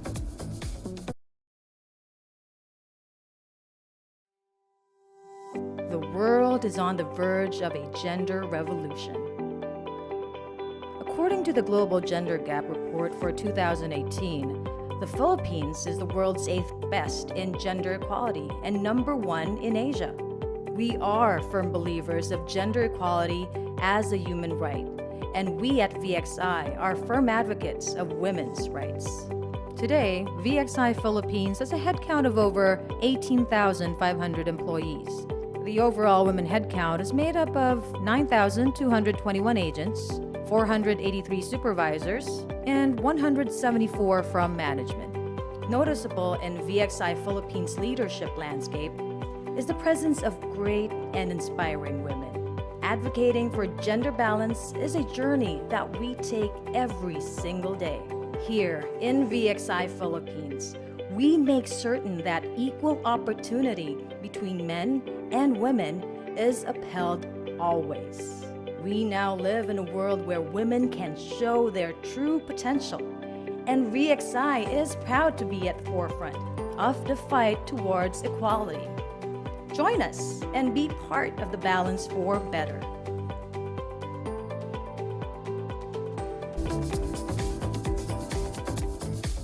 Mabuhay po mga kaibigan ng ating mga kababaihan.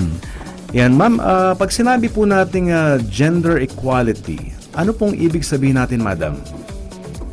Pag sinabi po, pag pinag-uusapan po kasi natin ang gender equality, ito po yung pagkakapantay-pantay sa lahat ng aspeto ng babae at lalaki. Okay. It be issues of politics, economics, culture, ganyan po. So dapat yung sinasabi nating gender equality, it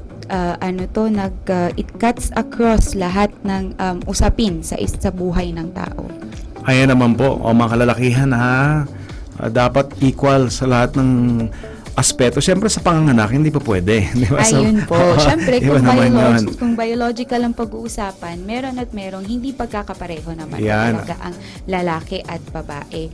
Ang sinasabi lang po natin, kailangan, lalo na po dun sa pag-advance ng ating karapatan at saka welfare, dapat po magkapantay yung lalaki at babae. Tama yan. Sa mga pagbubuhat pala mga kaibigan, dapat pag may nakita may bubuhatin, huwag nyo na ipabuhat sa mga babae. Di ba? Di ba, madam, no? Unless choice nila. Oo nga. Buhatin mo isang sako ng bigas. Huwag naman ganun, di ba? Ma'am, yung tinatawag na women empowerment. Ano ibig sabihin ng women empowerment sa mata ng ating mga kababaihan? Kung sa amin po sa Inabuyog, pag sinabi po nating empowered na ang isang babae, ibig sabihin, nakakaya niyang mabuhay ng matiwasay at may dignidad. Ayun, Ibig tama po sabihin- yan. Yes po. Ibig pong sabihin ng matiwasay at may dignity, wala po siyang inaalalang wala po siyang inaalalang nakaka-stress sa kanya. For example, hindi na niya alalahanin kung meron ba siyang ipapakain sa kanyang pamilya or sa kanyang anak the next meal time or the next day. Ganyan. Hindi na niya alalahanin na kapag hindi siya naglaba, ay bubugbugin siya ng kanyang asawa. Ganun Yes po. Lahat ng nag-asawa ka, dapat maging matalino ka lalo. Siyempre, matalino ka naman iya. Madam, in reality, it's hard to be a woman. Do you agree, madam? It's hard to be a woman. You must think like a man, act like a lady, look like a young girl, and work like a horse. Yes po, kung sa current society po natin ngayon, talagang mahirap maging babae. Sinabi dun sa quote kanina, it captures yung kung gaano kahirap maging babae sa ngayon kasi madaming standard yung ating society. Kapag ka, for example, sa magkarelasyon, kapag ka sa mag-asawa, yung isang babae kailangan niyang, she has to do all the household chores. Kapag ka hindi niya nagawa iyon, merong komento sa kanya. And also, habang ginagawa niya yung lahat ng household chores, kailangan maging maganda siya. Ayun. Hindi siya maging losyang at ipagpalit ng kanyang asawa. Tama po yan. Outside the home din po, mahirap maging isang babae. Lalong-lalo na ngayon na meron tayong leadership na medyo may pagka-hatred sa mga kababaihan. Yung ating president po, sad to say, siya po yung nag-e-embody ngayon ng misogyny, yung hindi natin maintindihan na pagkamuhi sa mga kababaihan. Marami siyang mga naging statements and mga actuations na hindi po maganda para sa status ng kababaihan dito sa Pilipinas, and we're seeing na number one ang Pilipinas sa Asia at number 8 in the whole wide world when it comes to gender equality. Pero on the grounds po, iba po yung nararanasan ng ating mga kababaihan. Mga kaibigan, ating po pinag-usapan ng Women's Month Celebration 2020. Ang ating special guest mo ngayon, Madam Audrey Corse, Inabuyog Secretary General. Ma'am, ito po yung 2020 National Women's Month Celebration. We make change work for women. Yan. Nag-start po yan actually last year pa, yung We Make Change for Women. Kasi nakikita po ng ating government din and nare-realize niya na kailangan talagang may isang makabuluhang pagbabago sa ating lipunan para din maramdaman ng mga kababaihan yung sinasabi nating change for the better. Yun po. Kasi kung dito po sa Cordillera, kalakhan ng mga kababaihan ay nasa rural areas. And yes, ma'am. kung dun po sa rural areas, karamihan sa kanila ay mga peasants or yung sinasabi nating mga magsasaka. And most of them nandun sila sa families na nasa in the margins when it comes to economic capability. Kaya ang number one pa rin na inaalala ng kababaihan dito sa Pilipinas ay yung poverty, kagutuman talaga.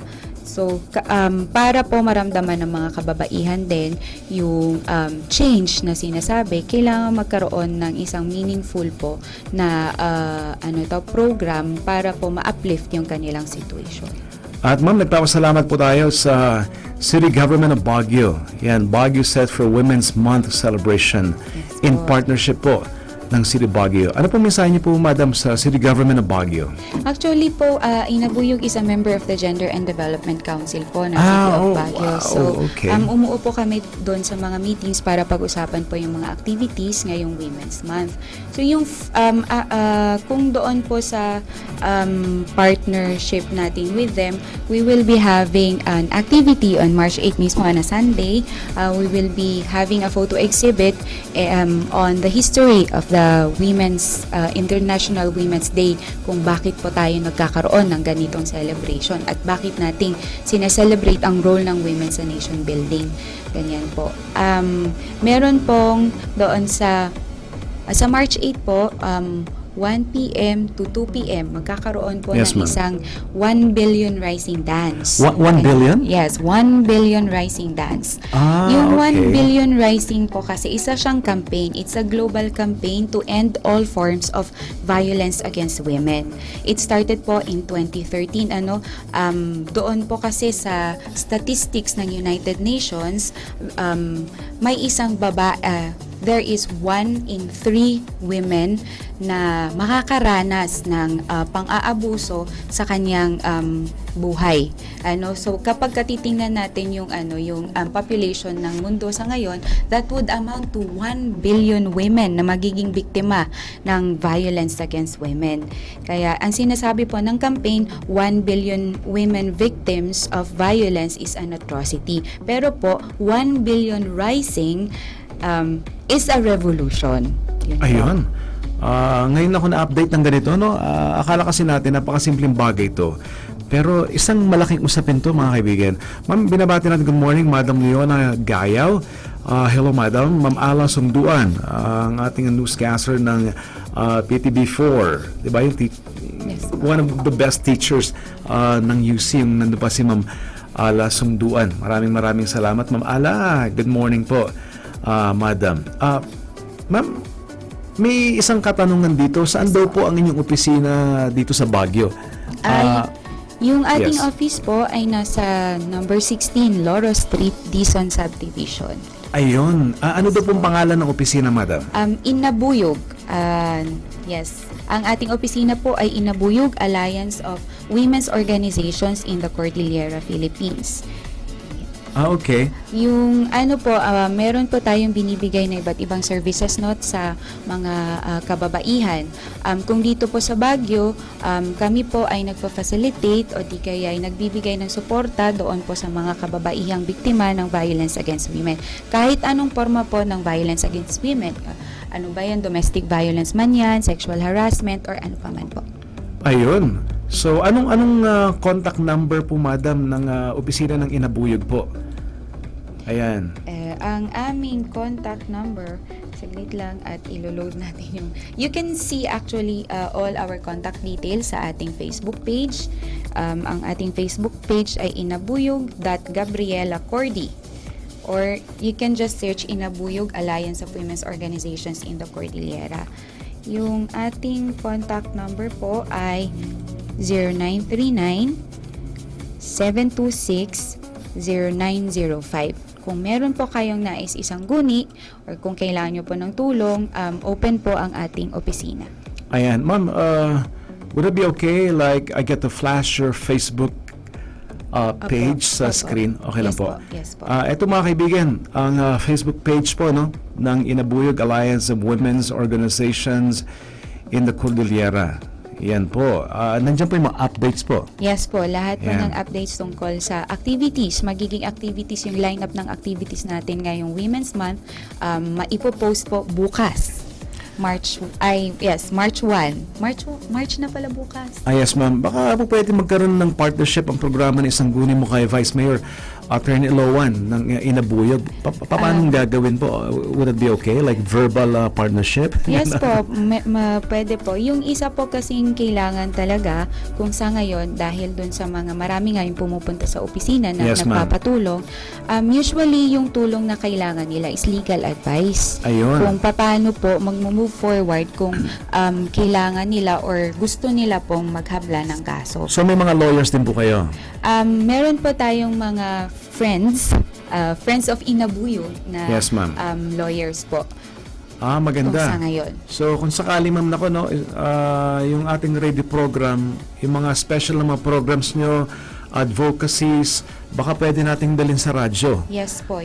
Ayan, sa programang Isang Guri Mo kay Vice Mayor Attorney Oloan na kung sakali ay maririnig ng ating buting Vice Mayor dito sa Baguio. Yes po. Ma'am, personally po, ma'am, who is a woman daw po? May nagpapatanong po rito. Who is a woman? Ang isang katanungan daw po rito, madam. Ayan sa screen po. Who is a woman? Para po sa inyo. Ayan. Kung para sa akin po, para ma-realize natin kung ano yung totoong esensya ng isang babae, a woman, the essence of a woman is a woman unbound. Ganyan. Woman unbound, ibig sabihin, hindi siya natatali sa kahit ano pa man na dinidikta ng ating society. Kaya niyang gawin or magagawa niya ang nais man niyang gawin sa buhay niya po. Yun po ang kung sa personal po na pagtingin ko. Yan. Ma'am, binabati natin good morning, Buds Las. Ma'am Nena Tare, maraming salamat. Sir Buds Las, ang inyong opisina po, good morning po sa lahat po ng kasama po natin dyan. At si Madam Nena Tare, kasama po natin, nakikinig, mabuhay po ang inyong pamilya. Maraming salamat. Ma'am, sa Baguio City po, Madam, pag sa usaping kababaihan, ano po yung nakikita nyo na gusto nyo i-recommend po, Madam, na bigyan ng pansin na para sa kapakanan ng ating mga kababaihan? Kung sa ngayon, very immediate yung nakikita natin na yung meron po kasing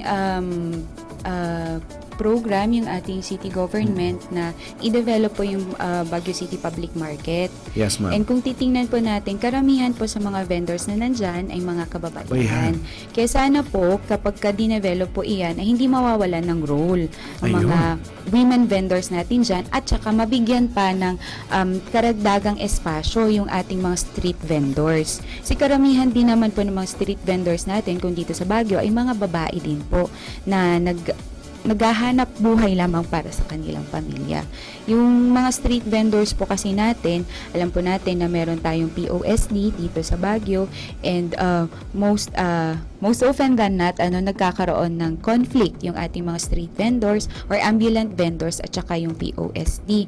Kaya sana po doon po sa pag-develop ng Baguio City Public Market ay mabigyan na ng espasyo yung ating mga ambulant vendors para po hindi po sila nagtatago-tago or nakipagtaguan sa POSD po. Ganda, mabuhay po ang mga kababaihan dito sa Baguio City. Ma'am, ilan na po ang members ng Inabuyog po ngayon, Madam? Kung sa ngayon po, nung 2018 ginanap yung 8th na Regional Congress ng Inabuyog at kung sa tala natin, meron na tayong members na 177 women's organizations. All over, yes po, the Cordillera. And that would amount to over 8,000 members kung individual po ay kakount. Kunyari ma'am, do you also cater hindi lang sa Baguio pati outside Baguio? Yes po. We are found all over the Cordillera. We have provincial chapters in Mountain Province, in Abra, syempre Benguet, in Ifugao, and in Kalinga. Kalinga is our strongest chapter and widest chapter po. In Baguio City alone, Madam, ilan ang members po natin sa Baguio? Magkakaroon po sila ng, actually yung Inabuyog Metro Baguio chapter ay magkakaroon ng General Assembly sa March 8 mismo po, kasabay ng celebration natin ng International Women's Day. Kaya doon po natin malalaman kung ilan na po kasi mag-fix up na po sila ng membership at mag-a-affirm ng membership yung mga members po natin. Ayun, so magkakaroon ng documentation po, Madam, yes, no? Po. Maganda po. Napakaganda. Actually, mismong ako, nasusurprise ako sa ganito eh. Kasi hindi ako updated at talaga sa usaping kababaihan. Just to be, just to be honest. Yes, so, blessing po, Madam, ang inyong presence po ngayon. Ang dami pong na-inspire at maraming natututo. At marami palang mga dapat na pag-usapan at ayusin para sa kapakanan ng ating mga kababaihan. So, mabuhay po. Yes. Ma'am, yung grupo, Madam, ng Kwan, may nagpapatanong, yung grupo naman ng ng Cordillera Women's Education Action Research Center Incorporated. Ano nang po ang function ng grupo na ito? Okay, ito po ay isang non-government organization o institution na nagkikater din po dun sa mga needs ng kababaihan. Isa po ang inabuyog sa maraming beneficiaries po ng SeaWork. SeaWork ma'am. Incorporated. Shortcut lang natin. Yung mga programs niya, the institution comes up with researches on the status of women dito sa Cordillera, specifically dito sa Cordillera. And as of now, meron po silang ongoing actually na research, malapit na po siyang matapos. Tungkol po naman sa ating mga kapatid na LGBT. Kasi alam din naman po natin, very discriminated upon din yung ating LGBT sector. Yes, Ganyan. ma'am. So, yun po. Yung kanilang research po nakaangkla po doon sa LGBT within the indigenous communities here po in the Cordillera. Maganda. Madam, ang inyong opisina, ang inyong mga advocacy programs, groups, welcome na welcome po sa programang Isang Gunin Mo kay Vice Mayor Attorney Aloan. Kaya nga, Yael, kung sakaling may dapat na pag-usapan, mga special announcement, Madam, automatic na takagad tayo. Kasi ang maganda rito, eto magiging boses mismo para sa mga kababaihan. Yes po, yes. Yan, magkakaroon tayo ng mass media outlet, no? At hindi lang yan, mga kaibigan, tayo po ay napapanood sa Facebook. Ito pala ang official na Facebook page ng ating Vice Mayor. Yan. Ayan po. So meron pa tayong Facebook Live, meron pa tayong YouTube. Nakita mo na yung YouTube natin, no? Malinaw siya. Zeno Radio, nandiyan po tayo. At malawak ang reach po natin. Buong mundo na po tayo. Mga kaibigan, Madam Audrey Corse, ang Secretary General ng Inabuyog. Yan. Meron pa po tayong mga updates po, mga activities para sa mga kababaihan, Madam? Yes pa, announcement lang po dun Yes, sa ma'am. mga ilang activities for the Women's Month. On March 8 po, we're going to have Women's Global Strike. Ganyan, a Women's Global Strike. We will be part of the Women's Global Strike pala. And as part of the Women's Global Strike, we will be staging a photo exhibit on the history nga po of the celebration of the International Women's Day. Kailan po yan, Madam? Sa March 8 po, 9 a.m. to 5 p.m. at the Malcolm Square. And between 9 to 5 po, marami pong activities dyan. We will be having a basic self-defense training for women. Ganyan, para po kapag ka naharas sila dyan, kapag naglalakad, kaya po nilang ipagtanggol yung kanilang mga sarili. So after the basic self-defense training, we will be we will be dancing the 1 billion rising dance. That's 1 to 2 p.m. And then after that, we will have a chalk art, no? Galing, no? And then closing the day will be the 1 billion rising again at 4 to 5 p.m. po. Ayan. Baka, Madam, baka po pwede kayo may bakante kayo sa March 7 po. Kasing event niyo po Sunday, di ba? March 8. Po, yes po. Baka may pwede po kayo makabalik sa March 7 po, Sabado, 9:30 ng umaga para We would pag-usapan very natin yan. Okay lang ho ba yun? Yes po. We would very much welcome that po, sir. Ayun, i-book na natin yun para mapag-usapan natin, no? Para magkaroon tayo ng documentation mismo. Yes po. So, Yaela, salamat sa pag-oo, Madam. Yes po. And thank you then for the invitation or for opening up a venue for us to advance our advocacies for the rights and welfare of women. Yes, po. ma'am. Starting effective today po, ito na po magiging boses po ng mga kababaihan. Yes. Ang ating programang Isang Gunin Mo kay Vice Mayor Attorney Aloan. Kaya kung sakali, sana in the long run magawa ng mga resolutions Yes po, para yes sa kababaihan. Yes po. Ganyan. Meron pa po tayong mga announcement po, Madam, dyan? Yun pa lang po muna. And we will follow that up on March 7 po. Ayan, Yes. tama-tama. Meron na tayong appointment, no? Yes po. March 7 po tayo, 9:30 ng umaga, Sabado po. Kasama po si Ma'am Audrey Corse. Ayan. At kung may gusto pang sumama, di ba? Madam, yung sa Kwan, baka pwede rin sumama yung mag-represent ng Cordillera Women's Education Action Research Center, Yes di ba? po, yes. Para Sila po yung kapartner din namin for the Women's Month celebration. Aside from the City of Baguio, we have a lot of partners po para doon sa celebration ng Women's Month. maganda. So, ilang organizations sa buong Cordillera po ito, Madam? Kung sa ngayon, syempre yung Inabuyog meron na siyang 177 member organizations. And then, mostly po kasi ng mga partner natin for the Women's Month celebration ay Baguio-based po. Baguio-based po sila? Yes po. More than 100 member organizations, no? Maganda. Para kung sakaling magkaroon ng gathering, eto na magiging boses mismo. Yes po, Maganda. Mga kaibigan, palapakan po natin, Madam Audrey Corse, ang Secretary General ng Inabuyog. Rochelle Bumogaw, Madam. Good morning po, Madam Rochelle Bumogaw. Mabuhay po ang Bumogaw family. Ma'am, ang inyong mensahe po para sa mga kababaihan as we end our special radio segment. Ayan po. Kung sa ngayon, simple lang naman po. Huwag po tayong or magpatuloy po sana tayong lahat sa pag-advance ng karapatan at kagalingan ng mga kababaihan. Yun po. Mga kaibigan, mabuhay po ang kababaihan at syempre isang malakas na palakpak po para kay Madam Audrey Corse. Magbabalik po sila ngayong darating na Sabado, 9:30 ng umaga sa Cool 97.5 sa programang Isang Gunin Mo kay Vice Mayor Attorney Loan. Busy lang po ang ating busy mayor pero next Saturday nandito po siya at makasama po natin ng ating special na bisita po ngayon. So, happy weekend to all of you. Goodbye. Right here on Cool 97.5. Only the coolest music on the planet. Right here on Cool 97.5.